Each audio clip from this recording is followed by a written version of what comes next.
దేవుడు మాట్లాడుచున్నాడు. అక్కడ ఉంది, మాట్లాడుచు మన స్వరూపమందు మన పోలిక చొప్పున నరులను చేయుదము అన్నాడు. తెలుగు భాషలో మనము అన్న పదం బహువచనాన్ని చూపిస్తోందా, ఏకవచనాన్ని సూచిస్తోందా? బహువచనం లేదా బహుళత్వం. మన అనే పదం ఒకరికంటే ఎక్కువ ఉన్నప్పుడు మనం వాడతాం. మనమందరము ప్రార్థన చేసుకుందాము అంటే ఇక్కడ ఎవరు ఉన్నట్టు. దాన్ని బహుళత్వము అని తెలుగులోను, ప్లూరాలిటీ అని ఆంగ్లములోను అంటారు. ఈ సందేశం అయిపోయేంత వరకు ఈ పదాలను కొద్దిగా మనసులో పెట్టుకుని మనం ప్రయాణం చేద్దాం. బహుళత్వము తెలుగులో, ప్లూరాలిటీ ఆంగ్లంలో. ఖచ్చితంగా ఆదికాండం 1వ అధ్యాయం 26వ వచనంలో దేవుడు మన స్వరూపమందు మన పోలిక చొప్పున నరులను చేయుదుము అని అంటున్నప్పుడు ఆయన బహుళత్వాన్ని సూచిస్తున్నాడు. అయితే ఇక్కడ ప్రశ్న, అసలు ఆ బహుళత్వంలో ఎవరున్నారు అనేది ఇక్కడ ప్రశ్న. ప్రపంచంలో బైబిల్ వ్యాఖ్యాతలు ఎవరైతే చరిత్రలో ఉన్నారో, బైబిల్ గ్రంథాన్ని వ్యాఖ్యానించేవారు, వారిలో కొందరు అసలు అక్కడ బహుళత్వం ఏమీ లేదు, పాతకాలంలో అంటే ప్రాచీన కాలంలో రాజులు మాట్లాడే ఒక భాష ఉండేది. ఆ రాజులు వారిని వారు సంబోధించుకునేటప్పుడు వారిని వారు గౌరవించుకుంటూ ఈ రీతిగా సంబోధించుకునేవారు. ఉదాహరణకు మీరు పాతకాలం రాజులకు సంబంధించిన దృశ్యాలు ఏమైనా చూస్తే తెలుగులోనే వారి భాషను కనుక గమనిస్తే ఎలా మాట్లాడుతుంటారు? సింహాసనం ముందు కూర్చొని మేము మాట్లాడుతున్నాము అని అంటారు. రాజు దగ్గరకు వచ్చి మీరు ఎవరెవరు ఉన్నారు రాజా అనకూడదు, అక్కడ ఆయన గురించే మాట్లాడుతారు. మేము బయలుదేరి వచ్చుచున్నాము అని రాజులు ఒక భాష మాట్లాడతారు. ఈ సంప్రదాయము తెలుగు భాషలో ఉంది. ప్రాచీన కాలంలో ఈ భాష మాట్లాడేవారు. ఈవెన్ సీనియర్ ఎన్టీ రామారావు గారు కూడా నేను విన్నది, తన గురించి తాను మాట్లాడుకునేటప్పుడు సినిమాలలో కాదు, జనరల్గా కూడా ఆయనను గౌరవించుకుంటూ ఆయన తనను తాను మేము అనే మాట్లాడేవాడు అని ఎవరో చెబుతుంటే ఒకసారి విన్నాను.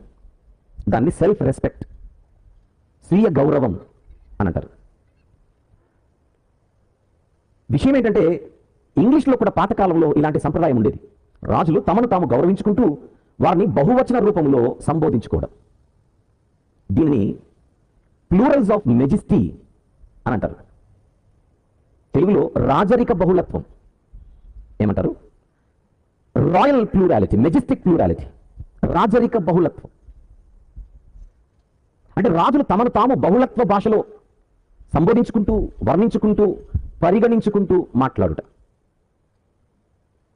ఈ సంప్రదాయాన్ని ఆదికాండం 1వ అధ్యాయము 26వ వచనానికి ఆపాదిస్తూ కొందరు బైబిల్ వ్యాఖ్యాతలు దేవుడు కూడా మన స్వరూపమందు మన పోలిక చొప్పున నరులను చేయుదము అని అన్నప్పుడు అక్కడ 2, 3, 4 ఎవరు లేరు, ఒక్కడే ఉన్నాడు. ఆ ఒక్కడు మెజెస్టిక్ లాంగ్వేజ్లో, మెజెస్టిక్ ప్లూరాలిటీని, రాజరిక భాషలో రాజరిక బహుళత్వాన్ని, ఆ రాజరిక బహుళత్వ భాషను ఆయన ఉపయోగించుకోవడం జరిగిందే తప్ప అక్షరాల అక్కడ 2, 3, 4, 5 లేరు.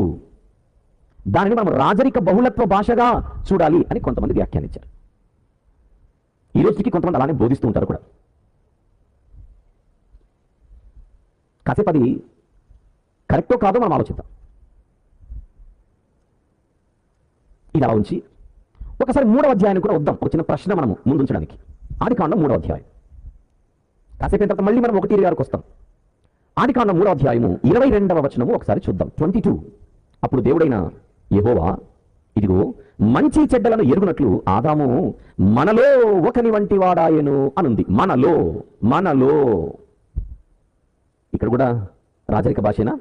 సందర్భం అలా చెప్పట్లేదే. ఆదాము మనలో ఒకని వంటి వాడాయను అనే మాట దేవుడు ఎవరితోనో అంటున్నట్టుగానే ఉందే కలుపుకొని. 11వ అధ్యాయం, ఆదికాండం 11వ అధ్యాయము 7వ వచనము చూద్దాం. 7. గనుక మనము దిగిపోయి వారిలో ఒకని మాట ఒకరికి తెలియకుండా అక్కడ వారి భాషను తారుమారు చేయుదము. రండి, అండర్లైన్ చేయండి, అది రండి అనుకుంటున్నాడు. చెప్పండి, అక్కడ ఎవరు లేరు, ఆయన తనకు తానుగా చెప్పుకుంటున్నాడు అంటే రండి అనే మాట ఏమైనా సూట్ అవుతుందా? నన్ను నేను గౌరవించుకోవడం తప్పేం కాదు. ఆ గౌరవించుకునే క్రమంలో ఇప్పుడు నేను హైదరాబాద్ వెళ్ళాలి సాయంత్రం. అప్పుడు నేను హైదరాబాద్కి వెళ్తాను అనుకుంటే అయిపోయి, అలా కాకుండా ఎవరు లేకున్నా పక్కన రండి మనం హైదరాబాద్కి వెళ్దాం అన్నాను అనుకోండి, ఇంక వెనక 10 ఎవరున్నారో జడ్జ్ చేయాలి. సెట్ అవ్వట్లా, అంతేనా? రండి హైదరాబాద్కి వెళ్ళాలంటే నా పక్కన ఎవరు ఉంటేనే సెట్ అవుతుంది. మనం దిగిపోయి వారి భాషను తారుమారు చేయుదము, రండి రండి రండి అనే మాట ఎవరితో మాట్లాడుచున్నట్టుంది, కానీ అది రాజకీయ లేదా రాజరికపు బహుళత్వ పరిభాష అని మనం ఏదో అడ్జస్ట్ చేయడానికి సెట్ అవ్వట్లేదు. ఒకవేళ ఆదికాండం 1:26 కూడా వాస్తవానికి ఇలా ఆలోచిస్తే పెద్దగా ఆలోచించాల్సిన అవసరం లేదు. మన స్వరూపమందు మన పోలిక చొప్పున నరులను చేయుదము అనేటువంటి మాట ఎవరితో చెబుతున్నట్టే ఉన్నది. ఏదో రాజరిక భాష అన్నట్టు మనం అడ్జస్ట్ చేసే ప్రయత్నం చేస్తే అది విఫల యత్నం అవుతుంది. ఉదాహరణకు 3:22 చూపించాను, ఉదాహరణకు 11:7 చూపించాను. అది మాత్రమే కాకుండా మరొకటి, ఒక భాషకు మరొక భాషకు భాషా సంప్రదాయాలలో వ్యత్యాసాలు ఉంటాయి. ఒక భాషకు మరొక భాషకు భాషా సంప్రదాయాలలో వ్యత్యాసం ఉంటుంది. తెలుగు భాషకు ఉండే సంప్రదాయం వేరు, పక్కనున్న మరొక భాష ఏ మరాఠీనో ఏ హిందీనో ఏ తమిళమో కన్నడ తీసుకుంటే అక్కడున్న సంప్రదాయాలు వేరు, ఆంగ్ల భాష సంప్రదాయాలు వేరు. చిన్న ఎగ్జాంపుల్ చెప్తాను మీకు. తెలుగులో నీవు అనే పదం ఒకటి ఉంది, మీరు అనే పదం మరొకటి ఉంది. నీవు ఉంది, మీరు ఉంది. మీరు భోంచేసారా, మీరు, నువ్వు భోంచేసావా, నీవు. ఈ రెండు వేరు వేరు. ఇంగ్లీష్కి వచ్చి విరగకూడదు, నీవునేమంటారు మీరునేమంటారు అని, రెండింటిని ఒకటే అంటారు. యు, నీవునైనా యు, మీరునైనా యు, అంతే. మా తెలుగులో ఎట్లుంది, నేను ధర్నా చేస్తానంటే వర్కౌట్ అయితే ఉండదు ఇక్కడ. ఆంగ్ల భాషలో మనకు ఉండేటువంటిది అదే, అంతే, దాన్ని అంగీకరించాలి. అలాగే ఒకటే భాష మాట్లాడుతున్నా ఆ భాషలోనే ప్రాంతాన్ని బట్టి భాషా సంప్రదాయం మారుతుంటుంది. రాయలసీమలో తెలుగే మాట్లాడతారు, తెలంగాణలో తెలుగే మాట్లాడతారు, ఆంధ్రాలోనూ తెలుగే మాట్లాడతారు. కానీ ఈ 3 ప్రాంతాలకు పదాలను ఉపయోగించే విధానంలో వ్యత్యాసం ఉంటుంది. తండ్రిని నాన్న నువ్వు కూడా వస్తావా, నాన్న తిన్నావా అని మాట్లాడతారు. రాయలసీమలో దాదాపు తండ్రిని నువ్వు అనే మాట్లాడతారు. అటు ఆంధ్రాకి వెళ్తే తండ్రిని మీరు అనే మాట్లాడతారు. తండ్రిని నీవు అంటే మనం తండ్రిని గౌరవించట్లేదేమో అనే భావన ఆంధ్రాలో కనబడుతుంది, ఇక్కడ అలా కనపడదు. రాయలసీమలో తిన్నావా అంటేనే ఆప్యాయత, తిన్నారా అంటేనే గౌరవం. అక్కడ చూడండి ఎలా ఉంది. భాష ఒకటైనా ప్రాంతాలను బట్టి ఎలాగైతే ఈ ప్రాంతాలను బట్టి ఎలాగైతే సంప్రదాయం మారుతుందో మనం గమనిస్తే ఒక భాషకు మరొక భాషకు వ్యత్యాసం. ఇది ఎందుకు చెప్పానంటే, తెలుగు భాషలో నిజమే రాజరిక భాష ఉంది ఒకప్పుడు, అందులో వారిని వారు గౌరవించుకుంటూ మేము అని సంబోధించుకునేవారు, ఇంగ్లీష్లో కూడా. కానీ హీబ్రూ భాషలో అలాంటి సంప్రదాయం లేదు. ప్రాచీన హీబ్రూలో రాజులు ఎవరు కూడా తమను తాము తెలుగు రాజులు, తెలుగు భాషను మాట్లాడే ప్రాచీన రాజులు ఎలాగైతే తమను తాము గౌరవించుకుంటూ మేము అని సంబోధించుకునేవారు, అలాంటి సంప్రదాయము హీబ్రూ భాష మాట్లాడే ప్రాచీన రాజులకు ఉండేది కాదు. ప్రాచీన కాలంలో తెలుగు మాట్లాడే రాజులు తమను తాము ఈ రీతిగా గౌరవించుకునేవారు అని మనం చెప్పడానికి మనకు ఎవిడెన్స్ ఉంది, రుజువులు ఉన్నాయి, పుస్తకాలు కానీ, రచనలు కానీ, దృశ్యాలు కానీ, చిత్రాలు కానీ. కానీ హీబ్రూ భాషకు ఏ రుజువులు లేవు. ఆనాటి హీబ్రూ భాష మాట్లాడేటువంటి ప్రాచీన రాజులు తమను తాము ఈ రీతిగా మెజెస్టిక్ ప్లూరాలిటీలో మాట్లాడేవారు అని చెప్పడానికి. ఆదికాండము ఒరిజినల్గా ఏ భాషలో రాయబడింది? హీబ్రూలో. కనుక హీబ్రూ భాష దగ్గరకు వచ్చి ఈ రూల్ని మనం అప్లై చేయడానికి స్కోప్ లేదు. క్లియర్? రెండు చెప్పాను. అక్కడ బహువచన అనేటువంటి భావనే లేదు, బహుళత్వము లేనే లేదు. అక్కడ ఒకరికి మించి ఎక్కువ మంది లేరు. అది కేవలం ఒకరే తనను తాను గౌరవించుకుంటూ చెప్పుకునేది అని అంటే 3:22 ఒప్పుకోవట్లా. అదే పుస్తకంలో 11వ అధ్యాయం 7వ వచనం ఒప్పుకోవట్లేదు. మచ్చుకు అలా మనం బైబిల్ అంతా తిరిగిస్తే ఈ బహుళత్వ దృక్పథం, బహుళత్వ భావన కొట్టొచ్చినట్టు కనబడుతుంది. ఒకరు కాదు, ఒకరికి మించి ఎవరు ఉన్నారు అనే భావన వద్దన్నా కనబడుతుంది. అందుచేత ఆదికాండం 1వ అధ్యాయం 26వ వచనంలో ఉండే మన అనే పదము ఒకే వ్యక్తి తనను తాను గౌరవించుకుంటున్నట్టుగా ఉంది అనే వ్యాఖ్యానం అక్షరాల తప్పే అవుతుంది. ఆ వివరణ తప్పు, ఆ వ్యాఖ్యానం తప్పు. అంటే ఖచ్చితంగా దేవుడు ఎవరితోనో మాట్లాడుతున్నాడు, అది క్లియర్. మన స్వరూపమందు మన పోలిక చొప్పున నరులను చేయుదము అనేటువంటి మాట అక్కడ మాట్లాడుతున్న దేవుడు ఎవరితోనో అంటున్నాడు. రైట్. అయితే మరికొందరు వ్యాఖ్యాతలు ఏం చేశారంటే, కరెక్టే, ఖచ్చితంగా ఎవరితో అంటున్నాడు, ఇంతకు ఎవరితో అంటున్నాడో మనం ఆలోచిస్తే ఆయన అంటున్నది దేవదూతలతో అనే వివరణ కొందరు ఇచ్చారు. మన స్వరూపమందు మన పోలిక చొప్పున నరులను చేయడం అనేటువంటి మాట దేవుడు దూతలతో చెబుతున్నాడు. కనుక ఆ మనాలో ఒకరు దేవుడైతే మిగిలిన వాళ్ళు దేవదూతలు అని కూడా వ్యాఖ్యానించారు, వివరించారు. అది కూడా ఇప్పుడు మనం ఆలోచించాలి, అది ఎంతవరకు సత్యమని, ఎంతవరకు వాస్తవమని. కాస్త దేవదూతలు అనుకుందాం వాళ్ళు అంటున్నట్టుగా. మన స్వరూపమందు మన పోలిక చొప్పున నరులను చేయుద్దము అనేటువంటి మాట ఒకవేళ దేవుడు దేవదూతలతో చెబుతుంటే, ఇప్పుడు ఖచ్చితంగా ఎవరినైతే చేయడం జరిగిందో నరులు, ఆ నరులు ఖచ్చితంగా దేవుని స్వరూపంలోనూ దేవదూతల స్వరూపంలోనూ కలుగజేయబడి ఉండాలి. అంటే ఇప్పుడు మానవులలో కొంచెం దేవుని స్వరూపము, మానవులలో దేవదూతల స్వరూపం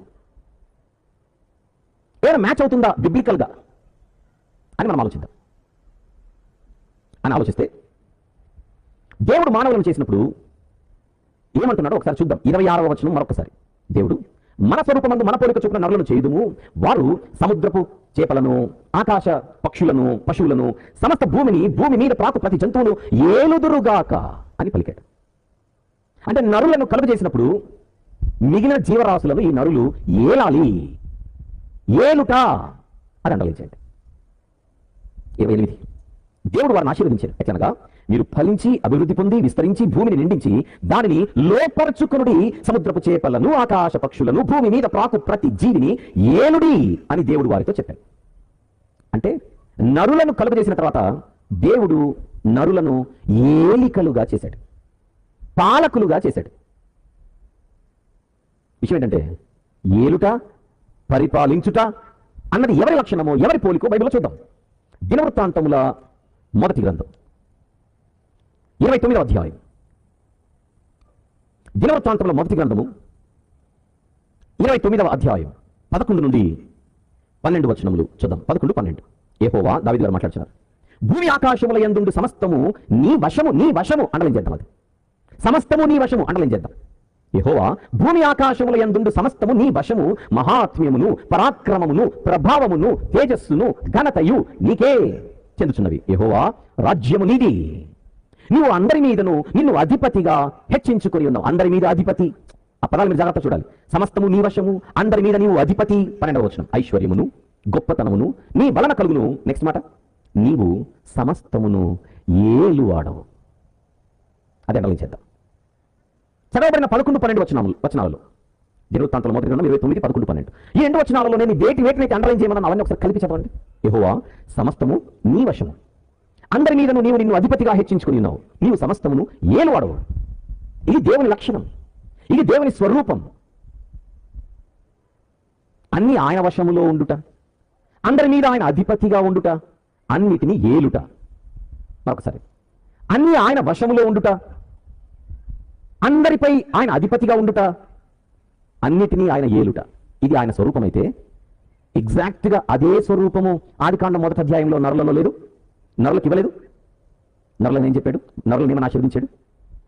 ఆశీర్వదించాడు? ముందు 26వ వచనంలో వారు సముద్రపు చేపలను, ఆకాశ పక్షులను, పశువులను, సమస్త భూమి మీద ప్రాకు ప్రతి జంతువును ఏలుదురు. అంటే అన్ని వీళ్ళ వశంలో ఉంటాయి. ఆ అన్నిటికీ వీరే అధిపతులు. 28వ వచనంలో చివరి మాట, సముద్రపు చేపలను, ఆకాశ పక్షులను, భూమి మీద ప్రాకు ప్రతి జీవిని వారు ఏలాలి, మీరు ఏలండి. చెప్పండి, నరులలో ఎవరి స్వరూపం కనబడుతుంది వారిని సృజించినప్పుడు? దేవుని స్వరూపం. 8వ కీర్తన తీద్దాం. కీర్తనల గ్రంథంలోని 8వ కీర్తన, అందులో 5వ వచనం నుండి 8వ వచనం వరకు చూద్దాం. 5 నుంచి 8.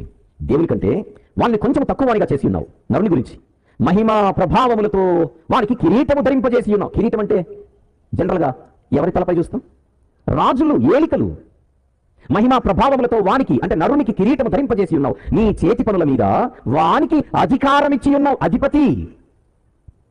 గొర్రెలనన్నిటిని, ఎడ్లనన్నిటిని, అడవి మృగములను, ఆకాశ పక్షులను, సముద్ర మత్స్యములను, సముద్ర మార్గములను సంచరించు వాటినన్నిటిని వాని పాదముల క్రింద నీవు ఉంచి ఉన్నావు. అంటే ఇది చదివేటప్పుడు ఇది దేవుని స్వరూపం అని మీకు అనిపిస్తుందా, దేవదూతల స్వరూపం అనిపిస్తుందా? దేవుని స్వరూపం. మరి దేవదూతలకు ఉన్నటువంటి డిస్క్రిప్షన్ ఏమిటి? హెబ్రీ పత్రిక 1వ అధ్యాయము 14వ వచనము చూద్దాం. హెబ్రీలకు రాసిన పత్రిక 1వ అధ్యాయం, అందులోని 14వ వచనం దేవదూతల గురించి, వీరందరూ రక్షణ అను స్వాస్థ్యము పొందబో వారికి పరిచారము చేయుటకై పంపబడిన సేవకులైన ఆత్మలు. దేవదూతలకున్న ట్యాగ్ ఏమిటి? దేవదూతలకున్న డిజిగ్నేషన్ ఏమిటి? సేవకులు, పరిచారకులు. దేవదూతలు ఎప్పుడు కూడా పరిపాలించే స్థానంలో ఉంచబడలేదు. దేవదూతలు ఎప్పుడు కూడా ఏలికలు కాదు. బైబిల్ అంతా చూస్తే మానవుడు దేవుని స్వరూపంలో చేయబడ్డాడని కనబడుతుంది, కానీ దేవదూతల స్వరూపంలో కాదు. భార్యాభర్తల మధ్య ఒక సంబంధం ఉంటుంది. భర్తకు భార్య లోబడి ఉండాలి అనే వేరే కాన్సెప్ట్ ఒకటి బైబిల్లో ఉంది. ఉందా? బైబిల్లో భర్తకు భార్య లోబడి ఉండాలి అనే మెసేజ్ ఉందా? ఉంది. లోబడుట నరులను దేవుడు ఏలికలుగా చేశాడు కదా, భార్యను లోబడాలని కౌంటర్ అయ్యకూడదు. ఇది వేరు. నరులను దేవుడు ఏలమని చెప్పాడు ఆదికాండం 1వ అధ్యాయంలో. మరి భార్య భర్తకు లోబడడం ఏంటి అంటే ఇది కుటుంబ వ్యవస్థ. ఈ లైన్ వేరు. అది తీసుకొని వచ్చి అప్లై చేయకూడదు. దేవదూతలు లోబడే ఒక స్థితిలో ఉన్నటువంటి వారు. అందుకే కొరింథీయులకు రాసిన మొదటి పత్రిక 11వ అధ్యాయంలో స్త్రీల గురించి మాట్లాడుతూ దేవదూతలు ఎలాగైతే లోబడుతూ ఉంటారో, అమ్మ సంఘంలో కూడా మీరు కొంచెం లోబడి ఉండండి అని చెబుతున్నాడు. కొరింథీ సంఘం కాన్సెప్ట్ తెలుసు కదా మనకు. కొరింథీ మొదటి పత్రిక 11 10వ వచనం. కొరింథీ మొదటి పత్రిక 11వ అధ్యాయం 10వ వచనం. ఇందువలన దేవదూతలను బట్టి అధికార సూచన స్త్రీకి తల మీద ఉండవలెను అన్నాడు.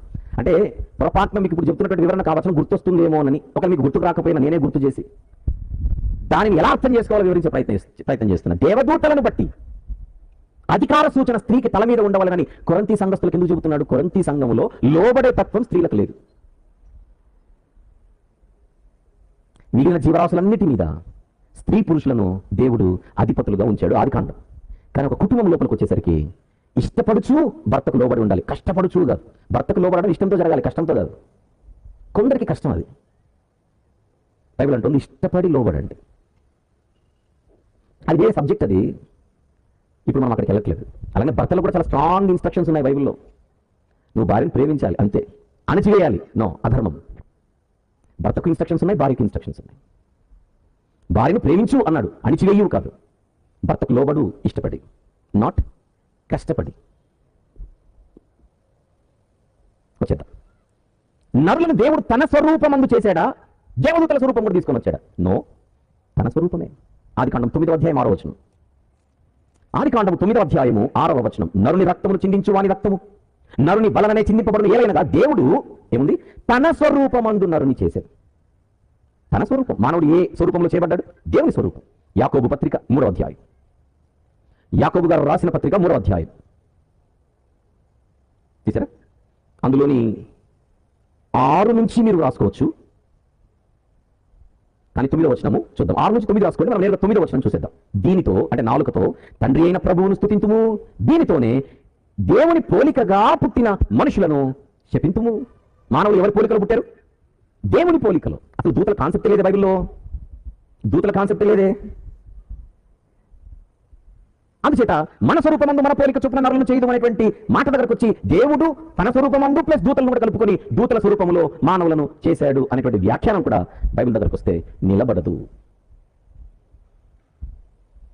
2 వివరణలు మీ ముందు పెట్టారు. మన స్వరూపమందు మన పోలిక చొప్పున నరులను చేయదు అనేటువంటి మాటలో మొదటి వ్యాఖ్యానం మన అనగా దేవుడు రాజరిక బహుళత్వ భాష మాట్లాడుచున్నాడు అనేది ఇక్కడ సరిపోదు. దేవదూతలను కలుపుకొని మాట్లాడుచున్నాడు అనేది కూడా ఇక్కడ సెట్ కాదు. ఖచ్చితంగా ఈ 2 కాకుండా ఇంకొకటేదో ఉంది. ఏమిటది? అది ఇప్పుడు మనం ఆలోచించాలి. మనం పాత నిబంధన చూస్తున్నాం. పాత నిబంధనలో దేవుడు కొన్ని సందర్భాలలో తనలో ఏదో ఒక బహుళత్వ గుణం స్థితి ఉన్నట్టుగా ఆయన ఒక హింట్ ఇస్తూ ఉంటాడు. మనకు క్లియర్గా పాత నిబంధనలు కనబడకపోయినా పాక్షికంగా కనబడుతుంది. దేవా నీ ఉనికిని గురించి మాకు కొంచెం తెలియజేయవా అని అడిగితే పాత నిబంధనలో కొంత క్లూజ్, హింట్స్, రెవల్యూషన్ అంటే ప్రత్యక్షత, స్పష్టమైన ప్రత్యక్షత పాత నిబంధనలు లేకపోయినా పాక్షికంగా అయినా ప్రత్యక్షత మనకు కనబడుతుంటుంది. ఆ ప్రత్యక్షతలో భాగంగానే మన అనే ఒక బహుళత్వ సూచన, చేయుద మూ అనే బహుళత్వ శబ్దం సూచనగా మన కళ్ళ ముందు కనబడుతుంది. దేవుని ఉనికిలో బహుళత్వం ఉందా అనే ప్రశ్న వేస్తే ఇప్పుడు నేను చూపించిన 3 వచనాలు ఏమిటేమిటి? ఆదికాండం 1:26, ఆదికాండం 3:22, ఆదికాండం 11:7. ఈ 3 వచనాల్లో దేవుని ఉనికిలో ఒక బహుళత్వం ఉన్న ఒక సూచన మనకు కనబడుతుంది. 3:22 ఇంకొకసారి చదువుదాం, ఎందుకంటే అది చూస్తే కదా 7 నిమిషాల పైన అయిపోయింది, మర్చిపోయింది. ఒకసారి మళ్ళీ చూద్దాం. 3:22. అప్పుడు దేవుడైన యెహోవా ఇదిగో మంచి చెడ్డలను ఎరుగునట్లు ఆదాము మనలో ఒకరి వంటి వాడాయను. మనలో అండర్లైన్ చేయడం ఒకవేళ మర్చిపోయింది ఇందాక. 11:7.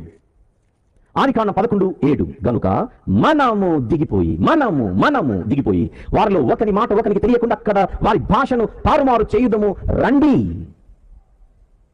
అనుకున్నాడు.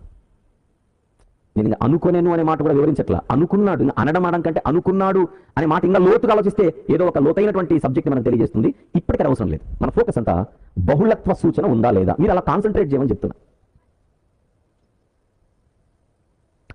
యెషయా గ్రంథం ఇంకా చూద్దాం, 6వ అధ్యాయం. యెషయా గ్రంథం 6వ అధ్యాయం. ముందుగా సందర్భ పరిచయము కొరకు మొదటి వచనం నుంచి చూద్దాం. మొదటి వచనం నుంచి, రాజైన ఉజ్జియా మృతి నొందిన సంవత్సరమున అత్యున్నతమైన సింహాసనమందు ప్రభువు ఆసీనుడై ఉండగా నేను చూచితిని. ఆయన చొక్కాయి అంచులు దేవాలయమును నిండుకొనెను. ఆయనకు పైగా శరాపులు నిలిచి ఉండి ఒక్కొక్కరికి 6 రెక్కలుండెను. ప్రతివాడు 2 రెక్కలతో తన ముఖమును, రెంటితో తన కాళ్ళను కప్పుకొనుచు, రెంటితో ఎగురుచుండెను. మనకు తెలుసు కనుక సందర్భం ఊరిని చదివించాను, జ్ఞాపకానికి తీసుకొని వస్తుంది. ఇప్పుడు 3వ వచనం చూద్దాం. వారు సైన్యములకు అధిపతియగు యెహోవా పరిశుద్ధుడు, ఒకసారి పరిశుద్ధుడు, రెండోసారి పరిశుద్ధుడు, మూడోసారి పరిశుద్ధుడు, నాలుగోసారి పరిశుద్ధుడు, ఐదోసారి పరిశుద్ధుడు, 10ఓసారి. ఏమన్నాయా? ఎక్కడ ఆగిపోయిందా? నంబర్ ఎక్కడ ఆగింది చెప్పండి? 3 దగ్గర ఆగిపోయింది. రైట్. మొదటి 3 వచనాలలో లేదా 2 వచనాలలో అత్యున్నత సింహాసనముపై యెషయా గారికి ఒకరే కనబడినట్టుగా మనకు కనబడుతుంది. ఆ సింహాసనం మీద కూర్చున్న ఆ ఒక్కరు కింద 8వ వచనంలో ఏం మాట్లాడుతున్నారో చూద్దాం. 8 యెషయా గ్రంథం 6వ అధ్యాయం 8వ వచనం. అప్పుడు ఆ సింహాసనం అందు కూర్చున్న ఆయన మాట్లాడుతున్నాడు, నేను ఎవరిని పంపేదను, నెక్స్ట్ అంటే చదవండి, నెక్స్ట్ మా నిమిత్తము ఎవడు పోవునని ప్రభువు సెలవీయగా వింటిని. మా నిమిత్తము, నాట్ నా నిమిత్తము. నేను ఎవరిని పంపేదను, మా నిమిత్తము ఎవడు పోవును. చూడండి అక్కడ జాగ్రత్తగా, నేను ఎవరిని పంపేదను, మా నిమిత్తము ఎవడు పోవును. నేను ఎవరిని పంపేదను, మా నిమిత్తము ఎవడు పోవును. మా నిమిత్తం. అప్పుడు యెషయా గారు, చిత్తగించుము, నేనున్నాను, నన్ను పంపండి. మా నిమిత్తం అంటే ఏం చేయండి అన్నమాట, మా నిమిత్తం.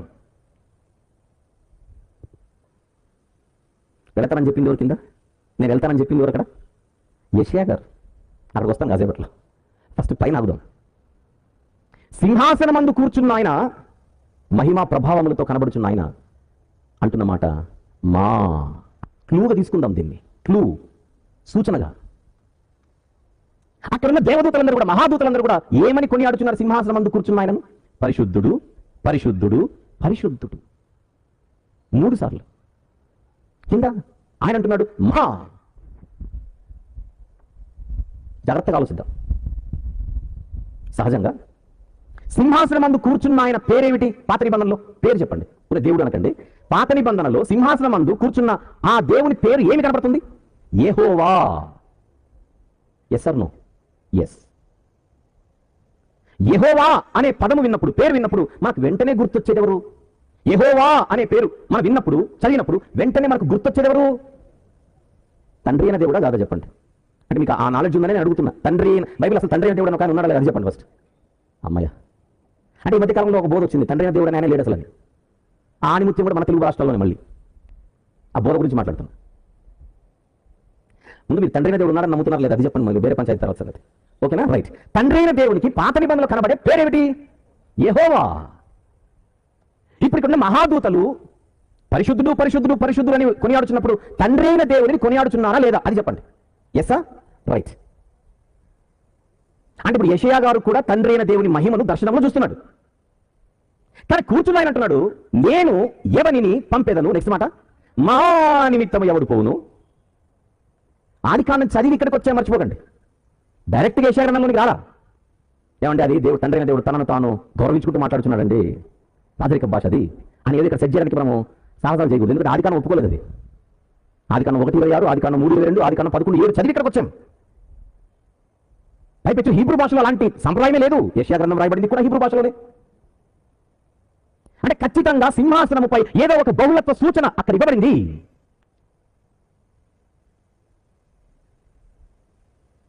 ఇప్పుడు యోహాను సువార్తకు వద్దాం.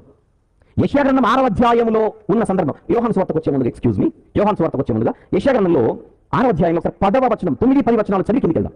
8వ వచనం చదివాం కదా, 9-10 వచనంలో ఆయన నీవు పోయి ఈ జనులపై కనుము, మీరు నిత్యము వినుచుందురు గాని గ్రహింపకుందురు, నిత్యము చూచుచుందురు గాని తెలుసుకొనకుందురు. వారు కన్నులతో చూచి, చెవులతో విని, హృదయంతో గ్రహించి, మనసు మార్చుకుని స్వస్థత పొందకపోయినట్లు ఈ జనుల హృదయం క్రొవ్వు చేసి వారి చెవులం. 12వ అధ్యాయం యోహాను సువార్త 12వ అధ్యాయం. ఎక్స్క్యూజ్ మీ, ఏం చదువుకొనొచ్చాం? యెషయా గ్రంథంలో జనులు కన్నులున్నా చూడట్లేదు, చెవులున్నా వినట్లేదు, మనసున్నా గ్రహించట్లేదు. అది మనసులో పెట్టుకొని ఒకసారి యోహాను సువార్త 12:37 వచనం నుండి చదువుకుంటూ కిందికొద్దాం. 37 నుంచి. యేసు ఈ మాటలు చెప్పి వెళ్ళి వారికి కనబడకుండా దాగి ఉండెను. ఆయన వారి ఎదుట ఇన్ని సూచక క్రియలు చేసినను, ఎక్స్క్యూజ్ మీ, వారు ఆయన యందు విశ్వాసముంచరైరి. దేని మనసులో పెట్టుకొని చదవమంటారు ఇదంతా? యెషయా గ్రంథం 6లో మనం చదువుకొని వచ్చింది. మళ్ళీ యేసు ఈ మాటలు చెప్పి వెళ్ళి వారికి కనబడకుండా దాగి ఉండెను. ఆయన వారి ఎదుట ఇన్ని సూచక క్రియలు చేసినను, ఇన్ని సూచక క్రియ వారి ఎదుటే చేసినను, వారు ఆయన యందు విశ్వాసముంచరైరి. ప్రభువా, ఈ మా వర్తమానం నమ్మిన వాడెవడు? ప్రభు యొక్క బాహు ఎవరికి బయలుపరచబడెను అని ప్రవక్తైన యెషయా చెప్పిన వాక్యం నెరవేరినట్లు ఇది జరిగింది. అది యెషయా గ్రంథం 53లో ఉంటుంది, ప్రారంభ వచనాలని. 39. ఇందుచేత వారు నమ్మలేకపోయిరి. ఏలైనగా ఇప్పుడు చూద్దాం. వారు కన్నులతో చూచి, హృదయంతో గ్రహించి, మనసు మార్చుకుని నా వలన స్వస్థపరచబడకున్నట్లు ఆయన వారి కన్నులకు అంధత్వము కలుగజేసి వారి హృదయం కఠినపరచెను అని యెషయా మరి ఒక చోట చెప్పాను. ఆ మరి ఒక చోట ఎక్కడ? యెషయా మరి ఒక చోట దీన్ని చెప్పాను ఉంది. ఎక్కడ? అధ్యాయం 6వ అధ్యాయం. ఇప్పుడు చూసొచ్చాం 9-10 వచనములు. ఇప్పుడు 41 జాగ్రత్తగా చూద్దాం. యెషయా ఆయన మహిమను చూచినందున ఆయనను గూర్చి ఈ మాటలు చెప్పాను. వెరీ ఇంపార్టెంట్ వచనం అది, దాన్ని జాగ్రత్తగా చూద్దాం. యెషయా ఆయన మహిమను చూచినందున. ఎవరి మహిమను చూచినందున? పైన 37వ వచనం నుండి సందర్భం ఎవరిది చెప్పండి? పైన 37వ వచనం నుంచి సందర్భం ఎవరిది? జనాలు, అక్కడ ప్రజలు ఎవరిని నమ్మలేదని చెప్తున్నాడు యోహాను గారు? యేసుక్రీస్తు ప్రభును. ఆనాటి ప్రజలు ఏ యేసుక్రీస్తు ప్రభునైతే నమ్మడం లేదో ఆయన మహిమను ఎవరు చూశారట? ఆయన మహిమను ఎవరు చూశారట? అక్కడ చెప్తున్నాడు యోహాను భక్తుడు. యెషయా గారు చూశారు. ఎక్కడ చూశారు? పైన 40వ వచనంలో ఏ వాక్యం అయితే కోట్ చేస్తున్నాడో ఆ కోట్ చేయబడిన వాక్యం ఎక్కడైతే ఉందో అక్కడ చూశాడు. 42. అయినను అధికారులలో కూడా అనేకులు ఆయన యందు విశ్వాసం ఉంచి, ఆయన ఆయన ఆయన అనగనక్కడ ఆ కాంటెక్స్ట్ ఏం తెలియజేస్తుంది మనకు? యేసు ప్రభు గురించి. ఈ సందర్భంలో అపోస్తలుడైన యోహాను గారు అంటున్నారు, యెషయా ప్రవక్త నేను మాట్లాడుచున్న ఈయన మహిమను చూశాడు. యెషయా గ్రంథములో దేవుని మహిమను యెషయా గారు చూసింది ఎక్కడ? 6వ అధ్యాయంలో. 6వ అధ్యాయం 8వ వచనంలో అక్కడ దేవుడు ఏమంటున్నాడు? మా నిమిత్తము ఎవడు పోవును. ఆ దూతలేమో పరిశుద్ధుడు పరిశుద్ధుడు పరిశుద్ధుడు. మీకు ఇవన్నీ మీకు ఏమైనా క్లిక్ అవుతున్నాయి లేదా? అంటే ఖచ్చితంగా యెషయా గ్రంథం 6వ అధ్యాయంలో సింహాసనం మీద తండ్రి అయిన దేవుడు మాత్రమే కాదు, ఆ ఉనికిలో తండ్రి అయిన దేవునితో పాటు ఖచ్చితంగా ఎవరున్నట్టు చెప్పండి? యేసుక్రీస్తు ప్రభు ఉన్నట్టు. అది కన్ఫర్మేషన్ ఎక్కడ? యోహాను సువార్త 12వ అధ్యాయంలో. అది కన్ఫర్మేషనా ఇన్ఫర్మేషనా? ఇన్ఫర్మేషన్ రూపంలో ఉన్న కన్ఫర్మేషన్ అది. మీ సొంత మాటలు కాదు, నా సొంత మాటలు కాదు. కొంతమంది పిచ్చి మహారాజులు దేవుడైతేనండి అబ్బా పుడిస్తే రక్తం ఎందుకు వచ్చిందండి అనంట. దేవుడైతే చంపితే ఎందుకు చనిపోయాడు? యేసు గురించి ఇదంతా. దేవుడైతేనేంటండి? దేవునికి ఎక్కడైనా ఆకలి అవుతుందా? దేవునికి ఎక్కడైనా రక్తం వస్తుందా? దేవుడు ఎక్కడైనా పుడతాడా? బెత్లెహేంలో పుట్టడం. అది శరీరధారిగా వచ్చాడు. నేను అడుగుతున్నా చెప్పండి, యేసు ప్రభు అసలు యేసు ప్రభు పాత నిబంధనలు ఉన్నాడా లేదా? దీన్ని చెప్పండి. యేసుక్రీస్తు ప్రభు పాత నిబంధనలు ఆయన గురించి ఉందా లేదా ప్రస్తావన? యేసుక్రీస్తు ప్రభు అనగానే అందరు బెత్లెహేంకి వెళ్ళిపోతే ఫ్లైట్ ఎక్కినా వెళ్ళని ఒక లోకం ఉంది, అక్కడి నుంచి స్టార్ట్ చేయాలి. బడిలో పిల్లలకి ఏబీసీ నేర్పిస్తారు. ఏ నుంచి నేర్పిస్తారు? మధ్య కే నుంచో ఎల్ నుంచో నేర్పిస్తారా? ఒక క్రమం ఉంటుందిగా, ఒక పద్ధతి ఉంటుందిగా. నాకు ఊహ తెలిసినప్పటి నుంచినండి ఈ ఊర్లో ఈ వాతావరణం చూస్తూనే ఉన్నాను. ఎవరు అన్నారనుకోండి, ఆయన ఊహ తెలిసిన నుంచి 10వ తరగతి ఇంటర్మీడియట్ ఆలోచించకూడదు. ఊహ అంటే నిన్న వెనక్కి వెళ్ళాలి. మనకు అది ఎక్కకపోతేలా? యెషయా ఆయన మహిమను చూసినట్టే బెత్లెహేంలో చూసాడా? యెషయా ఆయన మహిమను చూసినట్టే నజరేతులో చూసాడా? యెషయా ఆయన మహిమను చూసాడంటే ఏ కపెర్నహూములో చూసాడా? యెషయా ఆయన మహిమను చూసినట్టే యెరూషలేములో చూసాడా? అత్యున్నత సింహాసనముపై క్రీస్తు యేసు ప్రభు యొక్క మహిమను చూశాడు. ఈ విషయం అక్కడ క్రీస్తు అనే పేరు లేదంతే. పాత నిబంధనలో యేసు క్రీస్తు అనే పేరు ఎక్కడుందండి అని అడుగుతాడు. అంటే యేసు ప్రభుని తక్కువ చేసి చూపించడానికి ఇదంతా. పాత నిబంధనలు అసలు యేసు క్రీస్తు అనే పేరు ఎక్కడుందని అడుగుతాడు. మళ్ళీ కొత్త నిబంధనలో యెహోవా అనే పేరు లేదు, ఏం చేద్దాం? పాత నిబంధనలో యేసు క్రీస్తు అనే పేరు లేదు కనుక అసలు పాత నిబంధనలో యేసు క్రీస్తు లేడు. మరి కొత్త నిబంధనలో యెహోవా అనే పేరు కూడా లేదు. రెడ్డి పెంత రాసుకోండి, ఇంకా యెహోవా ఆయన లేడు చరిత్రలోని. ఏ విషయాన్ని సమగ్రంగా ఆలోచించొద్దు.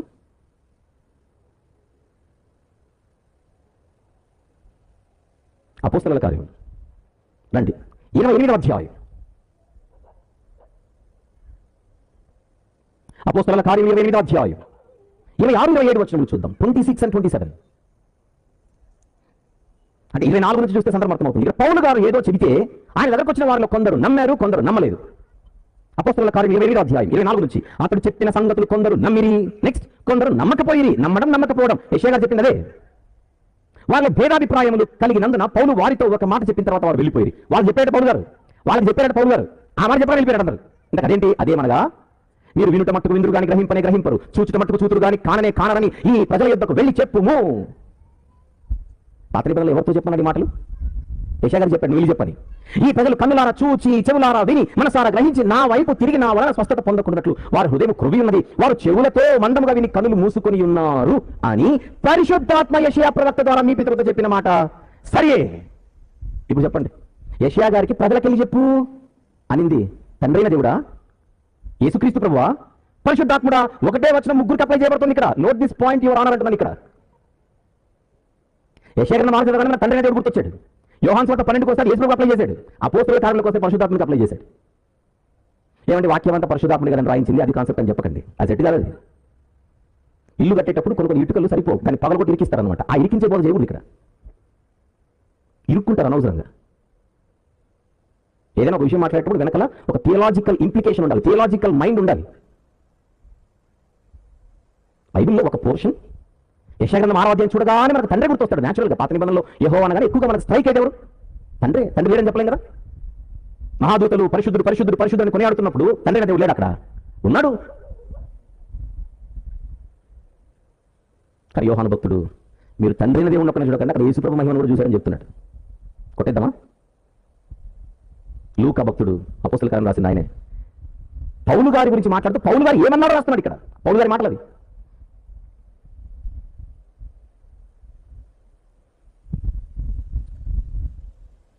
మళ్ళీ యెషయా గ్రంథం 6వ అధ్యాయం, యెషయా గ్రంథం 6వ అధ్యాయం 9వ వచనం. ఎందుకంటే పైన 8వ వచనంలో నేను ఎవరిని పంపేదను, మా నిమిత్తం ఎవడు పోనని ప్రభు సెలవీయగా వింటిని, అంతటా నేను చిత్తగించుము నేనున్నాను, నన్ను పంపమనగా ఆయన నీవు పోయి ఈ జనులతో ఇట్లనుము అనడం చేయండి, నీవు పోయి ఈ జనులతో ఇట్లనుము, నీవు పోయి ఈ జనులతో ఇట్లనుము యెషయా గారికి ఇలా అను చెప్పు అని చెప్పింది ఎవరు? సింహాసనం మీద ఉన్న ఆయన. యెషయా గారితో 6వ అధ్యాయం 9వ వచనంలో నీవు పోయి ఈ జనులతో ఇట్లనుము. ఏ జనులు? యెషయా గారి కాలంలో ఉన్న జనులు. పౌలు గారి కాలంలో ఉన్న జనులకు యెషయా గారి కాలంలో ఉన్న జనులు ఏమవుతారు? పితరులు.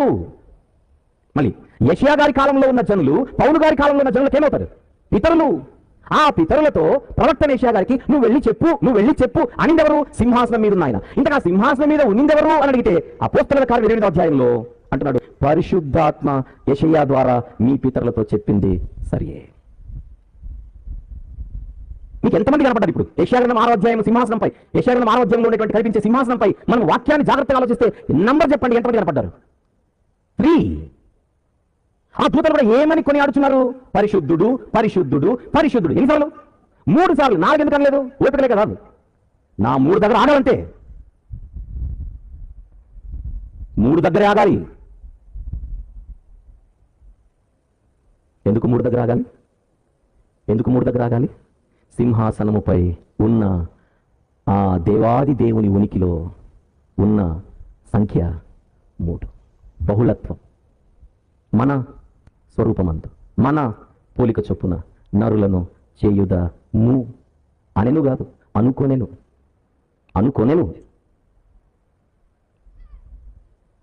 మనలో ఒకరి వంటి వాడు మనము దిగిపోయి, అంటే అనెను దగ్గర విషయం అర్థమవుతుంది, అనుకోనెను కూడా ఒకసారి ఆలోచించమని చెప్తున్నా. అంటే ఆయన అనుకుంటే ఆ మెసేజ్ ముగ్గురికి, ఒకరు అనుకుంటే ఆ ముగ్గురికి షేర్ అవుతుంది. గమనించండి, అంటే షేర్ అవుతుందా, అనుకున్నా షేర్ అవుతుందా? చెప్పండి, అంటే షేర్ అవుతుందా, అనుకున్నా షేర్ అవుతుందా? ఇప్పుడు నా మనసులో ఒకటి అనుకున్నా నేను, నీకేమైనా షేర్ అయిందా? నీకే షేర్ కాలే, నేను అంటేనే షేర్ అవుతుంది. దేవుడు ఏదైనా అంటేనే దూతలు కూడా తెలుస్తుంది, అనుకుంటే తెలుస్తుంది. గబ్రియేలు నువ్వు మరియ దగ్గరికి వెళ్ళి ఇలా చెప్పుము అని అంటే గబ్రియేలు బయలుదేరుతాడు. అనుకుంటే దేవుడు అనుకున్నారు అనుకోండి, గబ్రియేలు కూడా చూస్తూనే ఉంటాడు అంతే.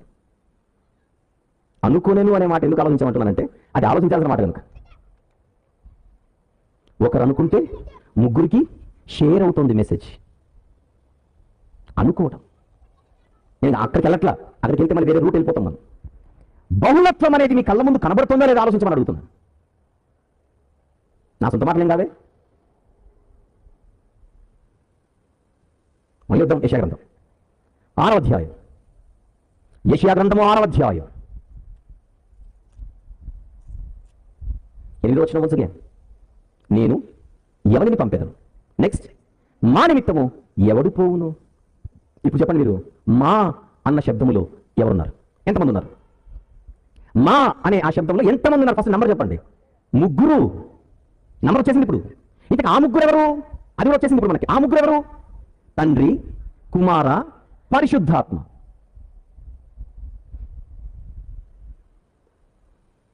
రైట్. మా నిమిత్తము ఎవడు పోవును అన్నది, మా అన్నది తండ్రికి అప్లై అవుతుందా? మా అన్నది యేసుప్రభుకి అప్లై అవుతుందా? మా అన్నది పరిశుద్ధాత్మకి అప్లై అవుతుందా? మా అన్నది 3కి అప్లై అవుతుందా? చెప్పండి. 3కి. మరి ఇప్పుడు 9వ వచనంలో, క్షమించండి, 8వ వచనంలో, చిత్తగించుము నేనున్నాను నన్ను పంపుము, అందుకు నేను అంతటా నేను చిత్తగించుము నేనున్నాను నన్ను పంపుము అని ఎవరు? 8వ వచనమే. ఎవరన్నారన్నమాట? యెషయా గారు. అప్పుడు ఆయన నీవు పోయి జన్మత ఇట్లను, నీవు పోయి జన్మత ఇట్లను, నీవు పోయి జన్మత ఇట్లను అని చెప్పబడిందవరికి, ఈ ప్రజలకు చెప్పు అని చెప్పబడిందవరికి, ఆ పని, ఆ మిషన్, ఆ టాస్క్ ఎవరికి ఇవ్వబడింది? యెషయా గారికి. ఆ కాంటెక్స్ట్ చూసినా మనకు అర్థమైపోతుంది. అపోస్తలుల కార్యములు 28వ అధ్యాయంలో యెషయాకు చెప్పాడు. చూద్దామని యెషయా గ్రంథానికి వద్దాం. అపోస్తలుల కార్యములు 28వ అధ్యాయము, యెషయా ప్రవక్త ద్వారా 26వ వచనం చూద్దాం. మీరు వినుట మట్టుకు విందురు గాని, గ్రహింపరు, చూచుట మట్టుకు చూతురు గాని, కానని ఈ ప్రజల యొద్దకు వెళ్ళి చెప్పుము అని సింహాసనమందున్న ఆయన చెప్పిందెవరికి? యెషయా గారికి. జనాలకెళ్ళి చెప్పిందెవరు? యెషయా గారు. ఎందుకు ఇంత నొక్కుతున్నాను? మీరు కొంచెం ఆలోచిస్తే మీకు ఇప్పటికేదో ఒక ఆలోచన, సందేహము, ప్రశ్న రావాలి. మా నిమిత్తం ఎవరు పోవును? మాలో ఎవరున్నారు? చెప్పారు మీరందరూ. మాలో ఎవరున్నారు? తండ్రి, కుమారా, పరిశుద్ధాత్మ. 3 కలిసి యెషయా గారిని పంపారు. 3 చేత పంపబడ్డాడు యెషయా గారు. అదేంటో, నేను ఎవరిని పంపేదను, మా నిమిత్తం ఎవడు పోవును అని తండ్రి అంటే, అప్పుడు యేసుక్రీస్తు ప్రభు నేనున్నాను డాడీ నన్ను పంపు అని అంటే, అప్పుడు యేసుక్రీస్తు ప్రభును యెషయా గ్రంథం 6వ అధ్యాయంలో తండ్రి పంపుచున్నాడు అన్నట్టుగా మీరు ఎప్పుడైనా విన్నారా? అన్నారా? చెప్పేశారా? రాసేసుకున్నారా? విన్నాము, అన్నాము, రాసేసుకున్నామంటే రెడ్ పెన్ తీసుకుని అన్ని లేపేయండి. ఇప్పుడు అది యేసు ప్రభుతో కాదనింది, యెషయా గారితో. యేసుక్రీస్తు ప్రభు తండ్రి నీ బాధ నేను చూడలేకపోతున్నాను, నీ కన్నీళ్ళు నేను తుడవడానికే నేను వెళ్తున్నానని అక్కడికైతే యేసు ప్రభుకు బాధ లేనట్టు, మానవ జాతిని చూస్తుంటే యేసు ప్రభుకు బాధ లేనట్టు, ఆ బాధ కేవలం తండ్రి అయిన దేవునిది అన్నట్టు. తండ్రి అయిన దేవుని బాధను చూడలేక, తండ్రి బాధను చూడలేక ఈయనొచ్చాడని చెప్పేశారే కానీ బాధ ఈయనది కాదన్నట్టుగా పరోక్షంగా చెప్పేశారు. అంటే తండ్రికి, అంటే యేసుప్రభుకు బాధ లేదా అంటే ఉందని అంటాం మళ్ళీ. కాకపోతే యేసుప్రభుకున్న బాధ తండ్రి అయిన దేవునికి ఉన్నంత బాధ అంత పెద్దది కాదా? అదేనా చెప్పాలనుకుంటున్నారు మీరు? తండ్రి అయిన దేవునికి ఉండే బాధ ఒక లెవెల్, యేసుప్రభుకున్న బాధ ఈ లెవెల్, పరిశుద్ధాత్మ ఈ లెవెల్ అన్నామా? ఎంతగా మెసేజ్ డైవర్ట్ అయిపోయినా మీరు గమనించమని కోరుతున్నాను. అలా వినేశాం, అలా రాసేసాం, అలా చెప్పేశాం. ఇప్పుడు ఏం చేయాలి? దిద్దుకోవాలంతే. రేపు వచ్చి దిద్దుకున్నామని కూడా చెప్పాలంతే. ఒక విషయం గుర్తుపెట్టుకోండి, దేవుడు తన వాక్యాన్ని మనకిచ్చిందే ఎదుటోడికి చెప్పడానికే కాదు, మనల్ని మనం దిద్దుకోవడానికి కూడా. దైవావేశము వలన కలిగిన ప్రతి లేఖనము ఎందుకు? తిమోతి గారికి రాసిన 2వ పత్రిక 3వ అధ్యాయము 16-17 వచ్చినట్టు. తిమోతి గారికి రాసిన 2వ పత్రిక 3వ అధ్యాయం 16-17. దైవజనుడు సన్నద్ధుడై ప్రతి ఎవరి గురించింది? దైవజనుడి కోసమే ఆయన వాక్యం చెప్పేది. దైవజనుడు సన్నద్ధుడై ప్రతి సత్కార్యములకు పూర్ణముగా సిద్ధపడి ఉన్నట్లు దైవావేశము వలన కలిగిన ప్రతి లేఖనము ఉపదేశించుటకును, ఖండించుటకును, నెక్స్ట్ తప్పు దిద్దుటకును, నీతియందు శిక్ష చేయుటకును ప్రయోజనకరమై ఉన్నది. అంటే తప్పు దిద్దాలి అంటే వాక్యమే. ఇంత ఎవరి తప్పు? వినేవాళ్ళ తప్ప? వినేవాళ్ళ తప్పులు దిద్దడానికే వాక్యం ఇవ్వబడిందా? చెప్పేవాళ్ళ తప్పులు కూడా దిద్దుకోవడానికి ఇవ్వబడిందా? Common sense. వాక్యం వినేటోళ్ళకైనా చెప్పేటోళ్ళకి కాదని అడుగుతున్నాను నేను. ఏమంటే తప్పు దిద్దడానికి దైవజనుడు తప్పు దిద్దడానికి ఇచ్చాడు వాక్యాన్ని, దైవజనుడు తప్పు దిద్దడానికి ఇచ్చాడు ప్రజలది, తాను తప్పు దిద్దుకోవడానికి కాదు కదా అని ఇక్కడ అతి తెలివి ప్రదర్శించకూడదు. బైబిల్ దగ్గరకు వస్తే చెప్పేటోడైనా వినేటోడైనా చేతులు కట్టుకొని నేర్చుకోవాలి. బైబిల్లో ఉన్న మెసేజ్ వినేటోళ్ళకైనా, చెప్పేటోళ్ళకి కాదు. ఎదుటి వారికి బోధించు, నీకు నీవే బోధించుకున్నావా అని తుపాకి పెట్టినట్లేదు వచ్చిన రోమపత్రికలో. ఇప్పుడు విషయం చెప్తాను, డైరెక్ట్గా బోధకులతోనే చెప్పాడు ఒక చోట, దిద్దుకో ఎందుకు అని. చూద్దాం. కీర్తన గ్రంథంలోని 50వ కీర్తన, కీర్తనల గ్రంథంలోని 50వ కీర్తన 16 నుంచి.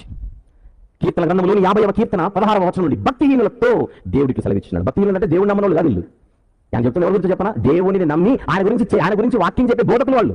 వాక్యం చెప్తున్నారు కానీ భక్తి లేదట. చూద్దాం. భక్తిహీనులతో దేవుడికి సెలవిస్తున్నాడు, నా కట్టడలు వివరించుటకు నీకేమి పని? వివరించే వారితో మాట్లాడుతున్నాడు. ఇది నా కట్టడలు వివరించుటకు నీకేమి పని? ఏమంటే తప్పుదిద్దుకోవడం వినేటోళ్ళకే అనంటే ఈ వచనం ఒప్పుకోవట్లా, వివరించేటోళ్ళకు కూడా అంటుంది. నా కట్టడలు వివరించుటకు నీకేమి పని? నా నిబంధన నీ నోట వచించడమేమి? దిద్దుబాటు నీకు అసహ్యము కదా, దిద్దుబాటు నీకు అసహ్యము కదా, దిద్దుబాటు నీకు అసహ్యము కదా. ఎవరికి ప్రశ్న ఇది? వినేవారికా వివరించేవారికా? ఏమని చెప్పండి అక్కడ? వివరించే వారితో అడుగుతున్న ప్రశ్న. దిద్దుబాటు నీకు అసహ్యము కదా.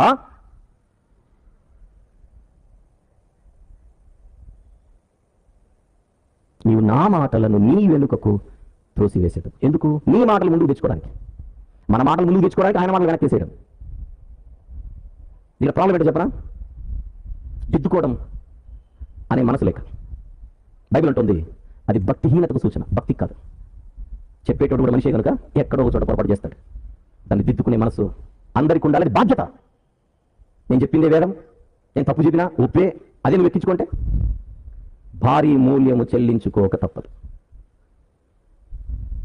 ఒకప్పుడు నేను కూడా యేసుక్రీస్తు ప్రభు తండ్రి అయిన దేవుని కంటే ప్రాథమికంగా తక్కువే అన్నట్టుగా భావించేవాడిని కొన్ని ప్రభావాల చేత. తర్వాత బైబిల్లోని ఇలాంటి వాక్యాలు ఎన్నో, ఒకటి కాదులేండి, నేను మరింత మెరుగవడానికి సహాయం చేశాయి. బహిరంగంగా నేను నా ప్రకటన తెలియజేశాను. నా బోధల్లో, నా మాటల్లో, నా పాటల్లో ప్రత్యక్షంగా పరోక్షంగా యేసుక్రీస్తు ప్రభు నేను తక్కువగా చూపించినట్టుగా నాకు అనిపిస్తోంది. Yes, it is true. నేను దాన్ని సరిదిద్దుకుంటున్నా అని బహిరంగంగా చెప్పాను సగర్వంగా. దిద్దుకోవడం అనేది మనిషికి దిద్దుకునే బుద్ధి ఉండాలి, అది బతుకున్నప్పుడు జరగాలి. నేను పోయిన తర్వాత ప్రభావ వన్ ఛాన్స్ ప్లీజ్ అంటే కుదరదు. మనకు బైబిల్ ప్రామాణికం. మీ మాటలు నాకు, నా మాటలు మీకు కాదు. ఎవడి లెక్క వాడు చెప్పాలి దేవునికి. విషయం ఏంటంటే కొందరికి నేను నేరుగా చెప్పాను, మీరు యేసుక్రీస్తు ప్రభు దైవత్వాన్ని అంతో ఇంత ఒప్పుకుంటున్నారేమో కానీ నిత్యత్వాన్ని ఒప్పుకోవట్లేదు. మీరు ఆయన డివినిటీ ఎంత ముఖ్యమో ఆయన ఇటర్నిటీ కూడా అంతే ముఖ్యం. మాట్లాడుకుందాం, ఆలోచిద్దాం. నా పరిశోధనలో కొన్ని వాస్తవాలు మీ దృష్టికి తీసుకొని వస్తాను, మీరు ఆలోచించండి. ఆలోచించే మనసే లేకపోయి అదే బోధన ఈరోజు కఠిన అవుతుంది. తండ్రి బాధను చూడలేక యేసు ప్రభు వచ్చాడని వినలేదని అడుగుతున్నాను సూటిగా సభను. చెప్పండి, తండ్రి బాధను చూడలేక ఈయన వచ్చాడని వినలేదా? పాడలేదా? ఏ యెషయా గ్రంథం 6వ అధ్యాయం 8వ వచనాన్ని బేస్ చేసుకుని బోధలు చేశారో, ఏ యెషయా గ్రంథం 6వ అధ్యాయం 8వ వచనాన్ని బేస్ చేసుకుని పాటలు రాశారో, ఆ పాటలు పాడుతున్నారో, ఆలోచించకుండా వాటిని అంగీకరించి మనం కూడా అలా ముందుకు సాగిపోతున్నామో. ఈరోజు వినేవారైనా వివరించేవారైనా తప్పు దిద్దుకోవాలి. తప్పు దిద్దుకోవడం తప్ప? చెప్పండి, తప్పు దిద్దుకోవడం తప్ప? తప్పు దిద్దుకోకపోవడం తప్ప? అవునండి, పొరపాటు అయిపోయింది, తప్పు అయిపోయింది, దిద్దుకుందాం అని ఒక ఆహ్వానం పలికితే అసలు ఈ సమస్య తిరిగిపోతుంది అని నాకు తెలియగలుగుతాం. చెప్పండి, యేసు ప్రభు మనం అనుకున్న దానికంటే గొప్పోడు అనే మాట మనకు ఆనందం కలిగించాలా, ఆవేదన కలిగించాలా? చెప్పండి, మనం అనుకున్న దానికంటే యేసు ప్రభు గొప్పోడు అనే మాట మనం ఇంకా ఎంత ఉప్పలు చేయాలి? అరే నేను యేసు ప్రభు ఇంతే అనుకున్నాను ఇలాగనమాట, ఇంకా సూపర్ అనమాట. నేను ముందు కదలట్లా, అక్కడ ఆగిపోతున్నా. మీరు ఆలోచించమని కోరుతున్నా. తండ్రి బాధను చూడలేక యేసు ప్రభు వచ్చాడని చెప్పారు. యెషయా గ్రంథం 6:8 తీసుకుని అది యేసు ప్రభు కాన్సెప్ట్ కాదు, అది ముగ్గురు కలిసి యెషయా గారిని పంపుతున్నట్టు బైబిల్ చెబుతుంది. ఎంత పొరపాటు, ఎంత తప్పు! మెసేజ్ ఎంత డైవర్ట్ అయిపోయింది. క్రీస్తు సువార్త సభలు, క్రీస్తు విజ్ఞాన సభలు అని పేరు పెట్టుకుంటాం సభల కోసం. ఆయన ఘనతను మనమే తగ్గిస్తాం. ఆయన పేరు పెట్టుకుని ఆయన సభలు పెడుతూ ఆయన ఘనతను మనమే తగ్గించి మాట్లాడుతున్నాం. నాకు రావాల్సిన ఘనత ఏమాయనని ప్రభు అడిగితే ఏం చెప్తాం? యేసు ప్రభు కంటే మించిన వాళ్ళు ఎవరన్నారు మనకు? ఇప్పుడు నేను స్టేజ్ నిలబడి అదే మీరు అనుకున్నంత గొప్పడు ఏం కాదు అన్నాను అనుకోండి, ఇప్పుడు పనులు చేసుకుంటారా?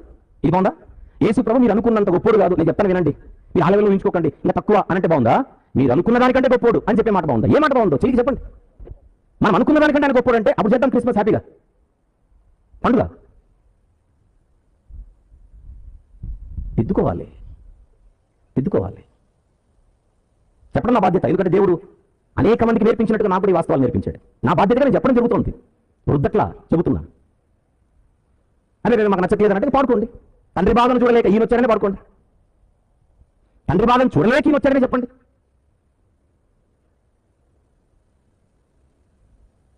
చరిత్రలో ఎక్యూమెనికల్ కౌన్సిల్స్ అనేవి జరిగాయి, సర్వసంఘ సమావేశాలు. ఒకసారి మీకు ఐడియా లేకపోతే ఎవరినైనా ఒకసారి నైసియా సభ ఎందుకు జరిగింది అడగండి. క్రీస్తు శకం 3 నుంచి 4 శతాబ్దాల మధ్య క్రీస్తును కించపరిచే బోధలు ఆ రోజు ఉన్నందుకే ఒక చక్రవర్తి సభను ఏర్పాటు చేశాడు. ఇది చరిత్ర, హిస్టరీ. ఇది చరిత్రలో ఒక చక్రవర్తి తెలుసు కదా, రాజులకు రాజు. యేసును నమ్ముకున్నాడు. ఆయన అన్యుడు, యేసును నమ్ముకున్నాడు. ఆ నమ్ముకున్న ఆయన సార్వత్రిక సంఘ సమావేశాన్ని ఏర్పాటు చేశాడు. సర్వసంఘ సమావేశం. ఎందుకో చెప్పనా? ఈ క్రైస్తవ ప్రపంచంలో క్రీస్తుని తగ్గించి చెప్పే బోధలు కొన్ని ఉన్నాయి. అది ముఖ్యంగా ఏలియనిజం. ఆ ఏలియస్ అనేటువంటి వాడు ఒకడు ఆయన తగ్గించి మాట్లాడుతున్నాడు. ఆ బోధ ప్రమాదకరం, సంఘానికి పిలిపించండి, సర్వసంఘ సమావేశం ఏర్పాటు చేద్దాం అని కూర్చోబెట్టి లెఫ్ట్ అండ్ రైట్ ఇచ్చారు. ఆ బోధను ఖండించారు. ఆయన దైవత్వాన్ని, ఆయన నిత్యత్వాన్ని ఖండించి ఆ నిత్యత్వం తగ్గించి మాట్లాడేటువంటి బోధను ఎండగట్టిన సభ. ఇది కట్టుకథ కాదు. ఇది చాలా ప్రమాదకరమైనటువంటి విషయం అన్న సంగతి అందరూ గుర్తించాలి. యేసుక్రీస్తు ప్రభువును తగ్గించి మాట్లాడుకోవడం, తగ్గించి ఊహించుకోవడం, తగ్గించి చూడడం అనేది బహు ప్రమాదకరమైనది. దీన్ని దిద్దుకోకపోతే క్రీస్తు విరోధులుగా నిలబడవలసి వస్తుంది, సిద్ధాంతపరంగా, దైవికంగా. మనం ఎవరైనా చూసిన మనిషి అంటే ఎట్లుంటుంది మనకు? నువ్వు మనిషి కాదన్నా నన్ను ఎవరు చేయరైనా ఎవరు చెప్పండి, పంచాయతీ పెడతారు. నువ్వు వాక్యం తర్వాత చెప్తున్నా నేను ఎవరో చెప్పుందంటారు. ఒక మనిషిని మనిషి అనకపోతే తప్పు. జంతువు జంతువు అవుతుంది. జంతువులు జంతువు అన్నప్పుడు, పక్షిని పక్షి అన్నప్పుడు, పురుగును పురుగు అన్నప్పుడు, చేపను చేప అన్నప్పుడు, మనిషిని మనిషి అన్నప్పుడు దేవుని దేవుడు అనడానికి ఉన్న నొప్పి ఏంటని అడుగుతున్నా. ఆయన దేవుడు మాత్రమే కాదు, నిత్యుడు. ఎన్నో పాఠాలు వింటే ఇవన్నీ అర్థమవుతాయి. ఒక సింగిల్ లెసన్లు ఇవన్నీ అర్థం కావు.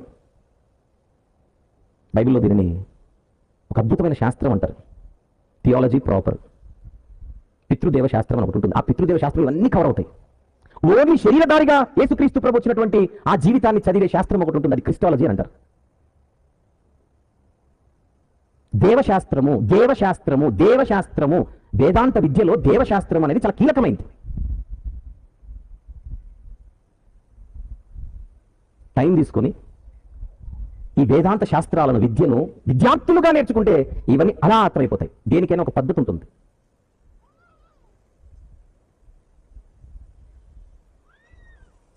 ఏవిలన్న గారు ఏమనుకోకుండా ఈ కళ్ళ ముందు కనపడుతున్న ఏవిలన్న గారు ఒక రిటైర్డ్ ఎంప్లాయీ, విజయవాడ నుంచి వచ్చారు సెమినార్కి. మేము నడిపే బైబిల్ కాలేజ్ ఒకటి ఉంది, ఆన్లైన్ బైబిల్ కాలేజ్, దాని పేరు బైబిల్ అకాడమీ. ఉద్యోగం చేసుకుంటూ, ఈ మధ్య కాలం రిటైర్ అయ్యారు. ఉద్యోగం చేసుకుంటూ ప్రతి క్లాస్కి అటెండ్ అవుతూ, అప్పుడు వీళ్ళకి ఆఫ్లైన్ క్లాసెస్ ఇప్పుడు ఆన్లైన్ అయ్యాయి. నిన్న మాట్లాడాను, నిన్న ఉదయం లేఖన శాస్త్రము అని చెప్పాను. వీళ్ళకి దగ్గర 1.5 సంవత్సరం, నేను మీకు 1.5 గంట చెప్పింది ఇక్కడ 1.5 సంవత్సరం వాళ్ళు నేర్చుకున్నారు. సుమారు అదే సంవత్సరం 2 సంవత్సరాల నుంచి నేర్చుకుంటున్నారు దేవశాస్త్రాన్ని. ఈరోజు ఈ బైబిల్ అకాడమీ బైబిల్ కాలేజ్లో విద్యను అభ్యసించే సేవకులు ఈరోజు మీ మధ్య కూడా ఉన్నారు. ఒకసారి ఎవరు నిలబడతారు ఉన్న వాళ్ళు ఎవరైనా ఉంటే, బైబిల్ అకాడమీ ఏ బ్యాచ్ స్టూడెంట్స్ అయినా అక్కడ చూడండి, వాళ్ళందరూ కూడా, వీళ్ళంతా బైబిల్ కాలేజ్ విద్యార్థులు. వాళ్ళు ఏం నేర్చుకుంటున్నారు ఒకసారి నన్ను అడగడం కాదు, వాళ్ళని ఒకసారి పలకరించండి. అది చెబుతారు ఎలాంటి లోతైనటువంటి విషయాలు. అక్కడ వాళ్ళందరూ దాదాపు అందరూ సేవకులే, ఉద్యోగాలు చేసుకుంటూ. ఎందుకు చెబుతున్నాను చెప్తాను అన్న. థ్యాంక్ యూ మీ అందరికీ. గేమ్స్ కాదు థియాలజీ అంటే, చిన్నపిల్లల ఆటలు అంతకంటే కాదు. మీకు జస్ట్ ఒక ముక్క ఇస్తున్నాం అంతే. ఈ సెమినార్లో ఆన్లైన్ వాళ్ళ క్లాస్ టైమింగ్స్ ఉంటాయి. యాక్చువల్లీ నేను ఉండింది వాళ్ళ క్లాస్, ఈ సెమినార్ని బట్టి క్యాన్సిల్ చేసాము, టైం సరిపోదని. ఒక చోట నుంచి కాదు. ఈ విద్యార్థులు ఎక్కడి నుంచి అనుకుంటున్నారు? అమెరికా నుంచి ఉన్నారు, సింగపూర్ నుంచి ఉన్నారు, ఎమిరేట్స్ నుంచి ఉన్నారు, ఇజ్రాయెల్ నుంచి ఉన్నారు. ఏ దేశంలో ఉన్న క్లాస్ అనగానే ఆ టైం అలా వాలిపోతారు. ఎక్కడున్నా సరే అర్ధరాత్ర, కొన్ని చోట్ల ఇక నేను పెట్టే టైంకి, నేను ఇండియా టైం ప్రకారంగా 6 గంటలకు స్టార్ట్ అవుతుంది మన క్లాస్ సాయంత్రం. ఇక్కడ 6 అంటే అమెరికాలో ఏమైంటుంది అప్పుడు, సింగపూర్లో ఏమైంటుంది? సింగపూర్ అయితే అర్ధరాత్రి. మనకు 6 అంటే 6 నుంచి 8:30, 9 వరకు క్లాస్ ఉంటుంది. అప్పుడు సింగపూర్ ఆలోచించండి ఎంత సీరియస్. ఒక తపస్సు చేస్తుంటాం బైబిల్ దగ్గర కూర్చొని, ఒక యజ్ఞం అది. సమగ్ర పరిశోధన. ఈ సోషల్ మీడియాలో మాట్లాడుకునే కొన్ని మాటలు ఉంటాయి, యేసుప్రభువుని తక్కువ చేసి మాట్లాడే మాటలు. మా విద్యార్థులు నవ్వుతుంటారు. అలాంటి వాళ్ళకి ఏమైనా సలహా ఇవ్వండి, ఏం చెప్పండి. ఎక్కడ మంచి బైబిల్ కాలేజ్లో చేరమని చెప్పండి, తర్వాత చెప్తారు. కానీ మంచి బైబిల్ కాలేజ్ చేరమని చెప్పండి. మా దగ్గర అట్లా ఎక్కడైనా సరే చేరు. మా దగ్గర అంటే ఈగోయిస్టిక్ ప్రాబ్లం వస్తుంది ఖచ్చితంగా. అహం అంటారు తెలుగులో దాన్ని. చక్కగా బైబిల్ వివరించేటువంటి బైబిల్ కాలేజ్లో జాయిన్ అయ్యి నేర్చుకుని చెప్తే బాగుంటుంది.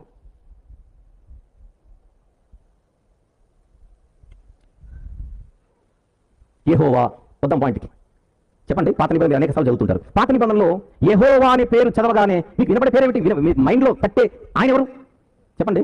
తండ్రిగా సైన్యములకు అధిపతియగు యెహోవా. ఎవరి గురించి అది? తండ్రి దేవుడిగా. అదే మాట మీద ఉండి ఇప్పుడు నేను చెప్పే వచనం దగ్గరికి రండి. మాట మార్చకూడదు మళ్ళీ మీరు. వద్దామా? జకర్యా గ్రంథం 2వ అధ్యాయం 8వ వచనం చూద్దాం. జకర్యా గ్రంథము 2వ అధ్యాయము 8వ వచనం.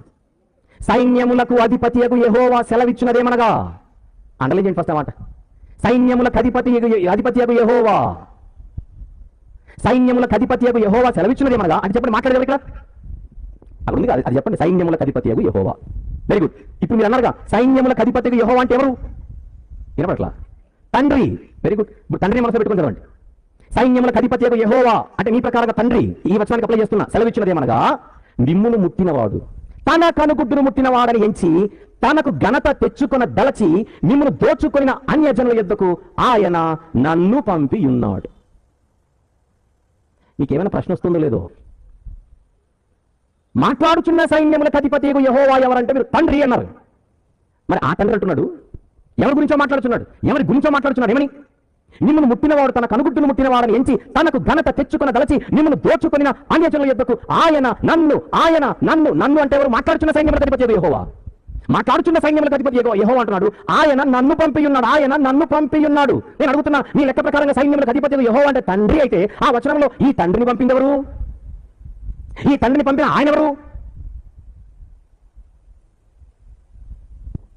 మీరు ఆలోచిస్తారంటే అక్కడ బ్రేక్ ఇస్తారు.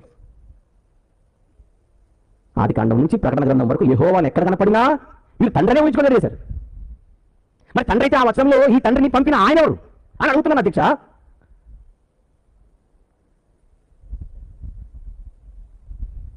అది అలా మనసులో పెట్టుకొని కిందకి వచ్చేయండి. ఇంకా 8వ వచనంలో మాట్లాడుతున్న సైన్యములకు అధిపతియగు యెహోవానే మాట్లాడుతున్నాడు. 9వ వచనం, నేను నా చేతిని వారి మీద ఆడించగా వారు తమ దాసులకు దోపుడు సొమ్మగుదురు, అప్పుడు సైన్యములకు అధిపతియగు యెహోవా నన్ను పంపి ఉన్నాడని మీరు తెలుసుకుందరు. ఈ సైన్యములకు అధిపతియగు యెహోవా ఎవరు? మాట్లాడుతున్న సైన్యములకు అధిపతియగు యెహోవా ఎవరు? మాట్లాడుతున్న సైన్యములకు అధిపతియగు యెహోవా అని పంపిన సైన్యములకు అధిపతియగు యెహోవా ఎవరు?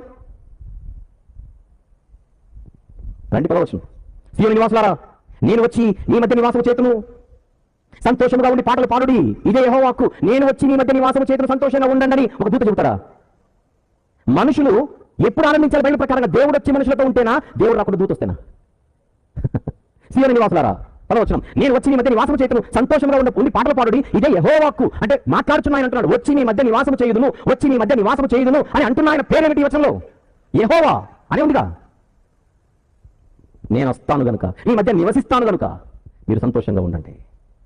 11వ వచనం, ఆ దినమున అన్యజనులు, బాగా విందాం, ఆ దినమున అన్యజనులు అనేకులు యెహోవాను హత్తుకొని నాకు జనులగుదురు. అన్నమాట యెహోవాను హత్తుకొని నాకు జనులగుదురు. ఇంతకు నాకు అని అంటున్న ఆయన ఎవరు? ఆ పై వచనాలలో పేరు చూసి చెప్పండి. నేను అంటే ఎవరు ఇక్కడ? నాకు అంటే ఎవరు ఇక్కడ? యెహోవా కాదు. మాట్లాడుచున్న యెహోవా అన్న ఆయన అంటున్నాడు ఆ దినం అన్యజనులు అనేకులు యెహోవాను హత్తుకొని నాకు జనులగుదురు. నెక్స్ట్, నేను నీ మధ్య నివాసము చేతును. బాగా ఆలోచించండి. వచ్చి నివసించే ఆయన వేరు, పంపే ఆయన వేరు. Yes or no? వచ్చి నివసించే ఆయన వేరు, ఈయనను పంపే మరొక ఆయన వేరు. నేను మీ మధ్య నివాసము చేతును, అప్పుడు యెహోవా నన్ను మీ యొద్దకు పంపి ఉన్నాడని మీరు తెలుసుకుందరు. అంటే పంపుచున్న యెహోవా ఒక ఆయన, వచ్చుచున్న యెహోవా మరొక ఆయన. ఉన్నారా లేరా? మీరు చదివినటువంటి వచనాల్లో, చూసిన వచనాలు చల్లి ఉన్నారా? బహుళత్వం, మన స్వరూపమందు, మన పోలిక చొప్పున మనము దిగిపోయి మనలో ఒకని వంటివాడు మా నిమిత్తం. అంటే ఇందాక యెషయా గ్రంథం 6లో చెప్పారు కదా, మాకు బహుళత్వం కనపడుతుంది, అందులో ముగ్గురు ఉన్నారన్నదే. అందులో ఒక ఆయన పేరు యెహోవా. విషయం ఏంటంటే మరొక ఆయన పేరు కూడా యెహోవానే. యెహోవా అంటే ఏంటో చెబుతాను కాసేపట్లో. పాత తిత్తులలో కొత్త ద్రాక్షారసం పోయకండి, చినిగిపోతుంది. ముందు పాతవి తీసేయండి. ఇస్తాను. యేసుక్రీస్తు ప్రభు పునరుత్థానం లేచిన తర్వాత బ్యాప్టిజం ఇవ్వమని శిష్యులకు చెప్పాడు. ఏ పేరులో? తండ్రి యొక్కయు, కుమారుని యొక్కయు, పరిశుద్ధాత్మని యొక్కయు, నామములు నా. In the name of, in the names of, in the name of. బాప్తిస్మం ఎవరి పేర్లు ఇవ్వాలి? తండ్రి యొక్కయు, చెప్పండి, కుమారుని యొక్కయు, నెక్స్ట్ పరిశుద్ధాత్మని యొక్కయు నామము. తండ్రికి అదే పేరే, కుమారునికి అదే పేరే, పరిశుద్ధాత్మనికి అదే పేరు. మరి యేసుక్రీస్తు అంటే అది ఇక్కడికి వచ్చిన తర్వాత 8 రోజులు పెట్టారు సున్నతి చేసి. యేసు అంటే రక్షకుడు, క్రీస్తు అంటే అభిషక్తుడు. అలాంటి పేర్లు చాలా ఉన్నాయి. ఇమ్మానుయేల్ అనే పేరు ఒకటి ఉన్నాయి. అది ఫంక్షనల్ నేమ్స్ అంటారు వాటిని, కార్యరూపక నామములు. ఆయన చేసే పనిని బట్టి ఆ పేరు వచ్చింది. యేసుప్రభు గొర్రెపిల్లని కూడా పేరు ఉంది, నేను మాట్లాడుకున్నాం.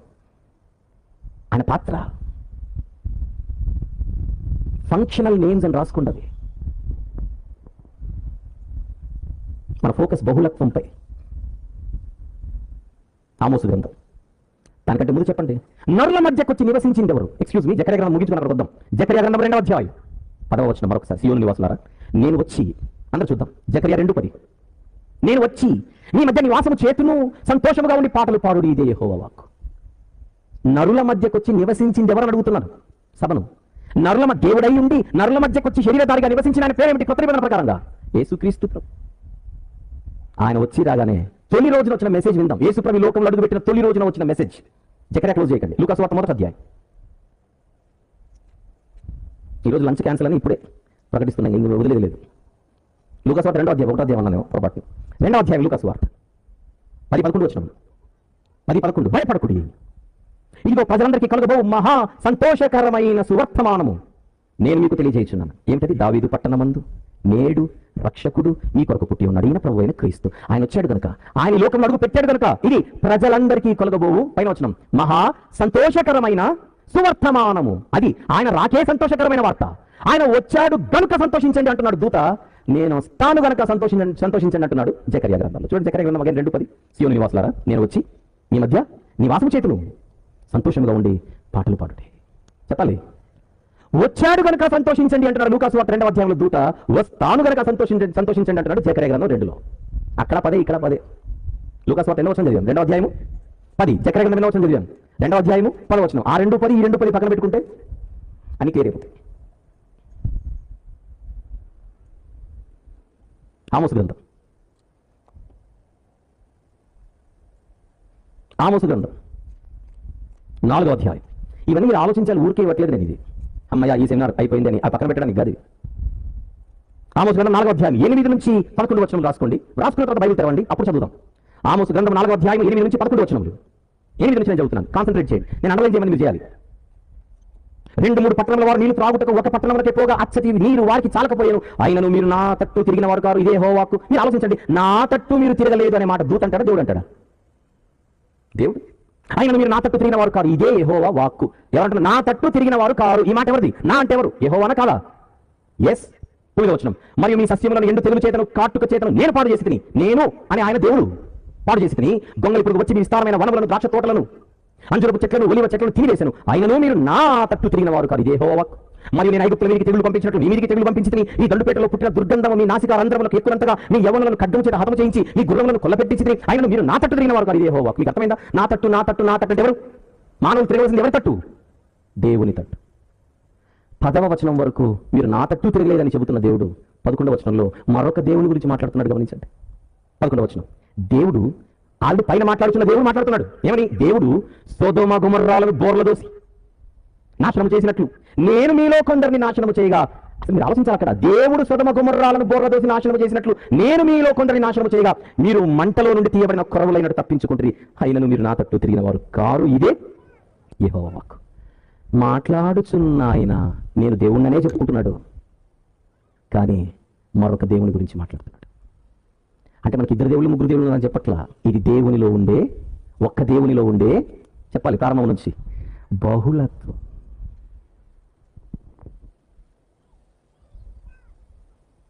మనకు బాగా తెలిసిన ఆదికాండం 19వ అధ్యాయం. ఆదికాండం 19 24వ వచనం చూద్దాం. 24వ వచనం చూద్దాం. అప్పుడు యెహోవా సొదొమ మీదను గొమొర్రా మీదను యెహోవా యొద్ద నుండి గంధకమును అగ్నిని ఆకాశం నుండి కురిపించాడు. మీరు అండర్లైన్ చేయండి, అక్కడ 2 యెహోవాలు కనపడుతున్నారు మనసు పెట్టి చూస్తే. యెహోవా యొద్ద నుండి, ఆదికాండం 19:24, యెహోవా యొద్ద నుండి ఆకాశము నుండి అగ్నిని కురిపించాడు. యెహోవా యొద్ద నుండి. ఉందా లేదా? ఏ భాషలో చూసినా మీకు 2 కనపడతారు. అక్కడ తెలుగులో ఏమైనా ట్రాన్స్లేషన్ మిస్టేక్ ఏమనుకుంటారేమో, పొరపాటు ట్రాన్స్లేషన్ మిస్టేక్ కాదు. ఉందా? బహుళత్వం ఉందా? కొత్త నిబంధనకి వెళ్తే అది ఎందుకు వాక్యం ఉండేను? చెప్పండి. వాక్యము దేవుని యొద్ద ఉండేను. నెక్స్ట్, వాక్యము దేవుడై ఉండేను. బహుళత్వమా కాదా? బహుళత్వం.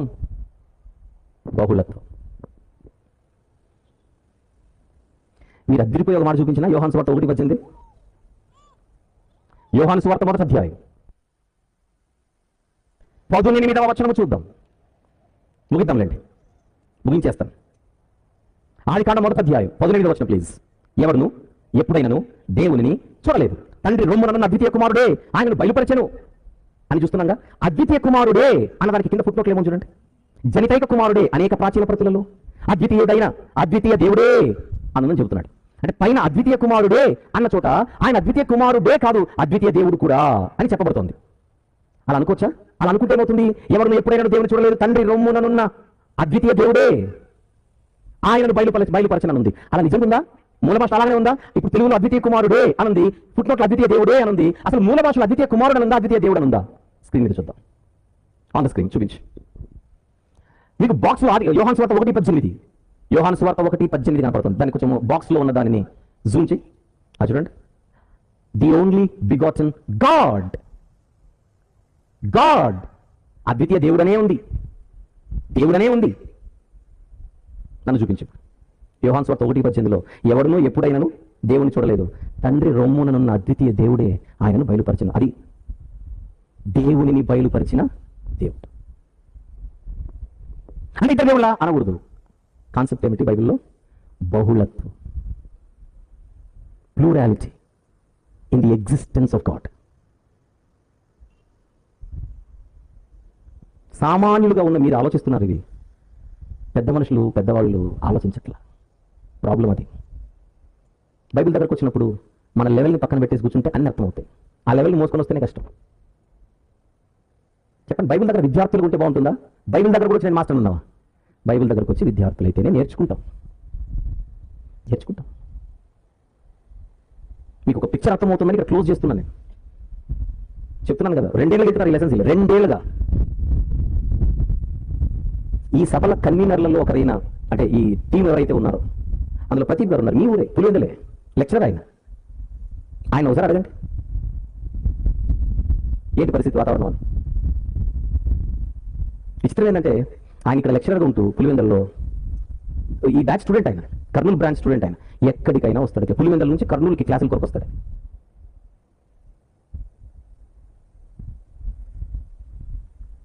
ప్రియమైన దేవుని వల్ల ఒక బావిలో మాత్రమే మనం ఉండిపోతే విషయం అర్థం కాదు. బైబిల్ ప్రపంచం వేరు, వేదాంత ప్రపంచం వేరు, అది కూడా చూడాలి. ఈరోజు ఒక అద్భుతమైన అవకాశం ఏంటని అడిగితే, ప్రపంచంలో ఎక్కడున్నా బైబిల్ విద్య నేర్చుకునేటువంటి ఆన్లైన్ ఫెసిలిటీ ఉంది. అలాంటి ఆన్లైన్ సదుపాయం మనం కూడా కల్పిస్తున్నాం. తెలుగు చదవడం వస్తే చాలు, రాయడం, తెలుగు చదవడం రాయడం వస్తే చాలు, ఏ విద్యార్హతలు అవసరం లేదు, చక్కగా నేర్చుకోవచ్చు. వివిధ కోర్సులు ఉన్నాయి. ఇంకా వాటిని ఇంకా ప్రజలకు దగ్గర చేసే కొన్ని మార్పులు చేర్పులు కూడా ప్రక్రియలో, ప్రాసెస్లో అవి కూడా జరుగుతూ ఉన్నాయి నిరంతరం. సోమవారం నుండి శనివారం వరకు రోజు తరగతులు ఉంటాయి.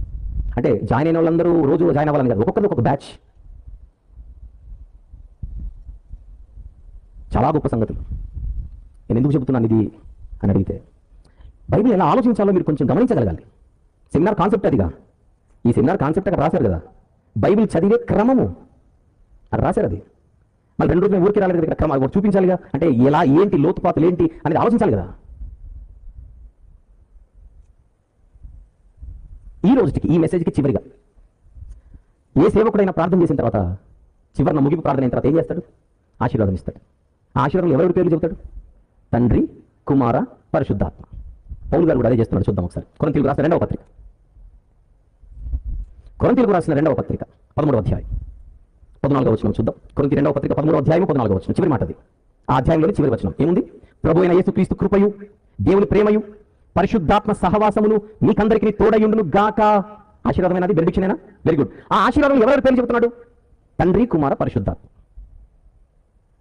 ఒక సేవకుడు ప్రజలను ఆశీర్వదించడానికి మనకు ఒక ఫార్మాట్ కనపడుతుంది, ఎవరెవరి పేర్లు ఉచ్చరించాలో అని. ఆ ముగ్గురితో పాటు వేరే వాళ్ళు కూడా కలుపుదామా? తండ్రి, కుమార, పరిశుద్ధాత్మ, మికాయేలు, గబ్రియేలు, యెషయా, ఇర్మియా, అందరు కలిపేద్దామా? సెట్ కాదు అది. ఆ ముగ్గురునే ఉచ్చరించాలి సేవకులు, ఆ ముగ్గురునే ఉచ్చరించాలి ఆశీర్వదించడానికి. ఇది న్యూ టెస్టిమెంట్. సేవకులు అన్నవారు కొత్త నిబంధనలు ఉన్నారా? పాత నిబంధనలు లేరు? ఉన్నారు. మరి పాత నిబంధనలో ఉన్న సేవకులు ప్రజలు ఎలా ఆశీర్వదించాలి? వాళ్ళకు ఒక ఫార్మాట్ ఇవ్వబడింది. చూద్దాం. అది చూసే ముందుగా ఈ కొరింథీ పత్రికలో మనం చదివిన వచనాన్ని మనసులో పెట్టుకుని అక్కడికి వెళ్దాం. సంఖ్యాకాండం 6వ అధ్యాయం, సంఖ్యాకాండం 6వ అధ్యాయం 22 నుంచి 26 వచనములు రాసుకుందాం. సంఖ్యాకాండం 6వ అధ్యాయం 22 నుంచి 26 వచనములు రాసుకుందాం. చదువుతున్నాను 22 నుంచి. యెహోవా మోషేకు ఇలా సెలవిచ్చాను, నీవు అహరోనుతోనూ అతని కుమారులతో ఇలాగను. చెప్పండి, అహరోను ఎవరు, ఆయన కుమారులు ఎవరు? పాత నిబంధనలో సేవకులు, యాజకులు. నీవు అహరోనుతోనూ అతని కుమారులతో ఇలాగను. ఏమన్నా 22వ వచనంలో, మీరు ఇశ్రాయేలీయులను ఈలాగు దీవింపవలెను. సేవకులు దీవించడానికి ఒక ఫార్మాట్, ఒక స్ట్రక్చర్ ఇవ్వబడుతోంది. జాగ్రత్తగా చూద్దాం. నేను ఇప్పుడు చదవబోయే వచనాల్లో యెహోవా అనే పేరు ఎన్నిసార్లు వస్తుందో మీరు కౌంట్ చేయండి. 24వ వచనం, యెహోవా నిన్ను ఆశీర్వదించి నిన్ను కాపాడును గాక. దీవెన, అందులో యెహోవా అనే పేరు ఒకసారి వచ్చింది. అది అండర్లైన్ చేసి 1 అనే నంబర్ రాయండి. అక్కడ అండర్లైన్ చేసి 1 అనే నంబర్ రాయండి. 24వ వచనం, 25వ వచనం, యెహోవా నీకు తన సన్నిధిని ప్రకాశింపజేసి నిన్ను కరుణించును గాక. యెహోవా అనే పేరు రెండోసారి వచ్చింది. అది అండర్లైన్ చేసి 2 అని పెట్టండి. 2. 26వ వచనం, యెహోవా నీ మీద తన సన్నిధి కాంతిని ఉదయింపజేసి నీకు సమాధానము కలగజేయును గాక. మళ్ళీ యెహోవా అనే పదాన్ని అండర్లైన్ చేసి 3 అని పెట్టండి. అట్లు వారు ఇశ్రాయేలీయుల మీద నా నామము ఉచ్చరించుట వలన నేను వారిని ఆశీర్వదించాను. సేవకులు పాత నిబంధనలో ప్రజలను ఆశీర్వదించాలి అని అంటే యెహోవా అన్న పేరు ఎన్ని మార్లు ఉచ్చరించాలి? ఆజ్ఞ 3 times. అవును, ఒకసారి ఉచ్చరించి మళ్ళీ చెప్పేచ్చుగా. ఆలోచించండి. ఇప్పుడు అంటాను చూడండి ఒకసారి కలిపి 24 నుంచి, యెహోవా నిన్ను ఆశీర్వదించి నిన్ను కాపాడి, మళ్ళీ యెహోవా అట్లా 25వ వచనం, నీకు తన సన్నిధిని ప్రకాశింపజేసి నిన్ను కరుణించి, మళ్ళీ యెహోవా అట్లా 26వ వచనంలో, నీ మీద తన సన్నిధి కాంతిని ఉదయింపజేసి నీకు సమాధానం కలగజేయును గాక అని అనలేమా? అవకాశం లేదా? అనడానికి అవకాశం లేదా? అనొచ్చు, కానీ అనకూడదు. ఎందుకు? నువ్వు 3 సార్లు పలకాలి పేరు, అప్పుడే నేను ఆశీర్వదిస్తాను. ఇది ఓల్డ్ టెస్ట్మెంట్. మరి న్యూ టెస్ట్మెంట్లో ఒక ఆయన తండ్రిగా, మరొక ఆయన కుమారునిగా, మరొక ఆయన పరిశుద్ధాత్మగా పిలువబడుచున్నారు. బాప్టిజం తండ్రి యొక్కయు, కుమారుని యొక్కయు, పరిశుద్ధాత్మని యొక్కయు నామము లోనికి ముగ్గురు ఒక పేరే. ఆ ఒక్క పేరు ఎవరెవరికి అప్లై అవుతుంది? ముగ్గురికి అప్లై అవుతుంది. ఇందుకు ఆ పేరేమిటి? యెహోవా, యెహోవా, యెహోవా. జకర్యా గ్రంథం 14:9 తిద్దాం. జకర్యా గ్రంథం 14వ అధ్యాయం 9వ వచనములో ఉన్న పిక్చర్ చూద్దాం. యెహోవా సర్వలోకమునకు రాజయుండును, ఆ దినమున యెహోవా ఒక్కడే అనియు ఆయనకు పేరొక్కటే అనియు తెలియబడును. అంటే మీరు ముగ్గురి పేరు యెహోవా అని చూసి మనకు ముగ్గురు దేవుళ్ళు ఉన్నారనుకుంటారేమో. అది ముగ్గురు దేవుళ్ళు అనే కాన్సెప్ట్ కాదు. దేవుడు ఒక్కడే. ఆ ఒక్క దేవునిలో బహుళత్వం ఉంది. ఆ బహుళత్వంలో ముగ్గురు ఉన్నారు. ఆ ముగ్గురు యెహోవా అనే పేరుతో పిలువబడుచున్నారు. That is the picture. ముగ్గురు యెహోవాలు చూసాము కానీ ముగ్గురు దేవుళ్ళని రాసుకోకూడదు. బైబిల్ ఏమంటుంది? ముగ్గురు వేరు వేరు దైవిక వ్యక్తులైనా ఆ ముగ్గురిని మనము ఒక్కటిగా చూడాలి. దీనినే భిన్నత్వంలో ఏకత్వం అని అంటారు. Unity in diversity. ఆ లక్షణమే సృష్టి అంతా కనబడుతుంటుంది. ఆ లక్షణమే మనలో కూడా కనపడుతుంటుంది. ఈ సందేశం విన్న తర్వాత ఒక్క పిక్చర్ మీ అందరికీ క్లియర్ అయిందో లేదో ఆలోచించండి. బైబిల్లో మనకు ముగ్గురు దేవుళ్ళు, 4 దేవుళ్ళు, 5 దేవుళ్ళు లేరు. ఒక్కడే దేవుడు. కానీ ఆ ఒక్క దేవునిలో ఏముంది చెప్పండి? ఇక బహుళత్వం ఉంది. ఆ బహుళత్వంలో ఎందరు దైవిక వ్యక్తులు ఉన్నారు? ముగ్గురు. ఆ ముగ్గురు ఎవరు? తండ్రి, కుమార, పరిశుద్ధాత్మ. ఈ ముగ్గురికి ఉన్న పేరేమిటి? యెహోవా, యెహోవా, యెహోవా. అసలు యెహోవా అంటే ఏంటి అనుకుంటున్నారు? ఉన్నవాడు. యెహోవా అంటే మీనింగ్ ఏమిటి? ఉన్నవాడు. తర్వాత నిర్గమకాండం 3:14-15 వచనాలు చదివితే మీకు అర్థమైపోతుంది. యెహోవా అంటే ఉన్నవాడు. తండ్రి ఉన్నవాడే, కుమారుడు ఉన్నవాడే, పరిశుద్ధాత్ముడు ఉన్నవాడే. వీరికి ఆది లేదు, చెప్పండి, అంతము లేదు. అందుకే యెహోవా అనే పేరు ముగ్గురికి ఉంటుంది. వీళ్ళు ఒకరికొకరు సంబంధం లేని వాళ్ళు కాదు. కొంతమందికి అర్థం కావట్లే భాష. అన్ని వింటే అర్థమవుతాయి. ముక్కలు తీసుకుని నేర్కొని వచ్చి మాట్లాడితేలా సంబంధం లేదని ఎవరన్నాడు? దీని ఎసెన్షియల్ కనెక్షన్ అంటారు. ముగ్గురు ఒకే సారము కలిగిన వారు. మీకు అర్థం కావడానికి ఒక చెబుతున్నాను అంతే. నాకు 2 చేతులు ఉన్నాయండి. ఈ చెయ్యే చెప్పండి. ఈ చెయ్యే సంఖ్యలో ఇవి 2. కానీ ఈ రెండింటికి రిలేషన్ ఉందా లేదా? ఈ రెండింటికి రిలేషన్ ఉందా లేదా?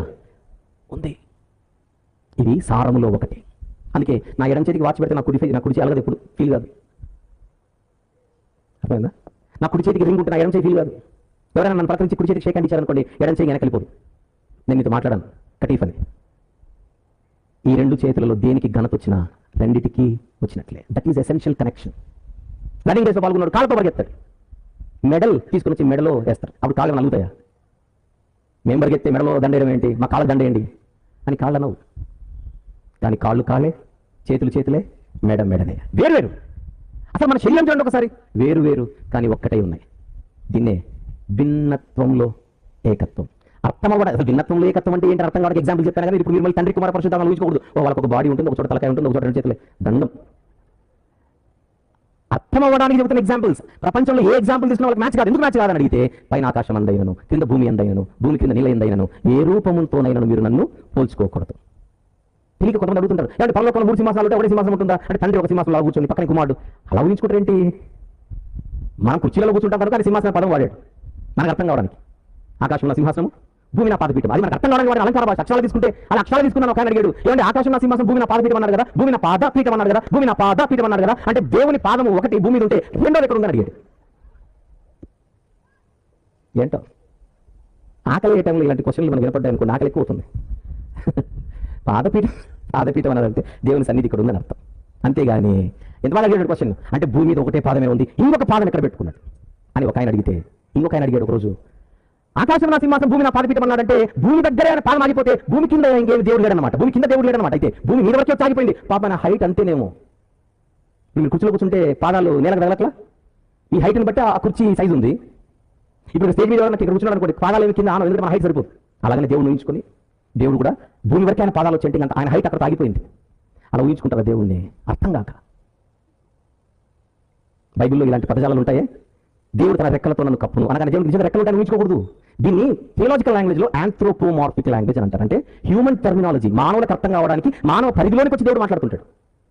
మన ఇంట్లో పసిపిల్లలు ఉంటారు, ఆ పసిపిల్లలకు వాళ్ళ భాషలో మనం మాట్లాడతాం, మన భాషలో మాట్లాడితే ఒక రెక్కలకి పసిపిల్లలండి, సంవత్సరం పిల్లలు 2 సంవత్సరాల పిల్లలకి మనం మొత్తం డిక్షనరీ లాంగ్వేజ్ అంటే వచ్చే వాళ్ళకి స్నానము చేయించడం రమ్ము అంటారు. అసలు రోజు రావడం కూడా జరగదు.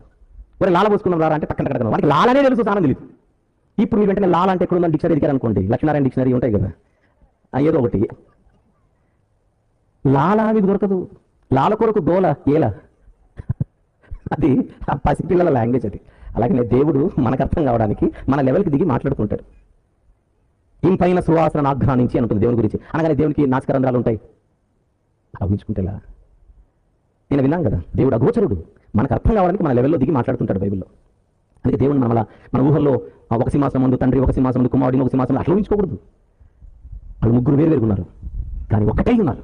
అది గుర్తుపెట్టుకోండి రోజుకి. వాళ్ళు ముగ్గురు వేరువేరై ఉన్నారు కానీ ఒక్కటై ఉన్నారు. అందుకే బైబిల్ ప్రకారంగా మనకు ఒక్క దేవుడే. బైబిల్ అంతా మనకు కనపడుతుంది, మనకు ఒక్క దేవుడే, ఒక్క దేవుడే, ఒక్క దేవుడే, ఒక్క దేవుడే. ఇది దేవునిలోని బహుళత్వం ప్రకటించినటువంటి అంశం. అందులో ఒకటి దేవుని బహుళత్వం. అది రాసుకోండి, ఈనాటి సందేశానికి టైటిల్ దేవుని బహుళత్వం. Very good. ఇంకా మరిన్ని సంగతులు మనం భోజనం అయిన తర్వాత మాట్లాడుకుందాం.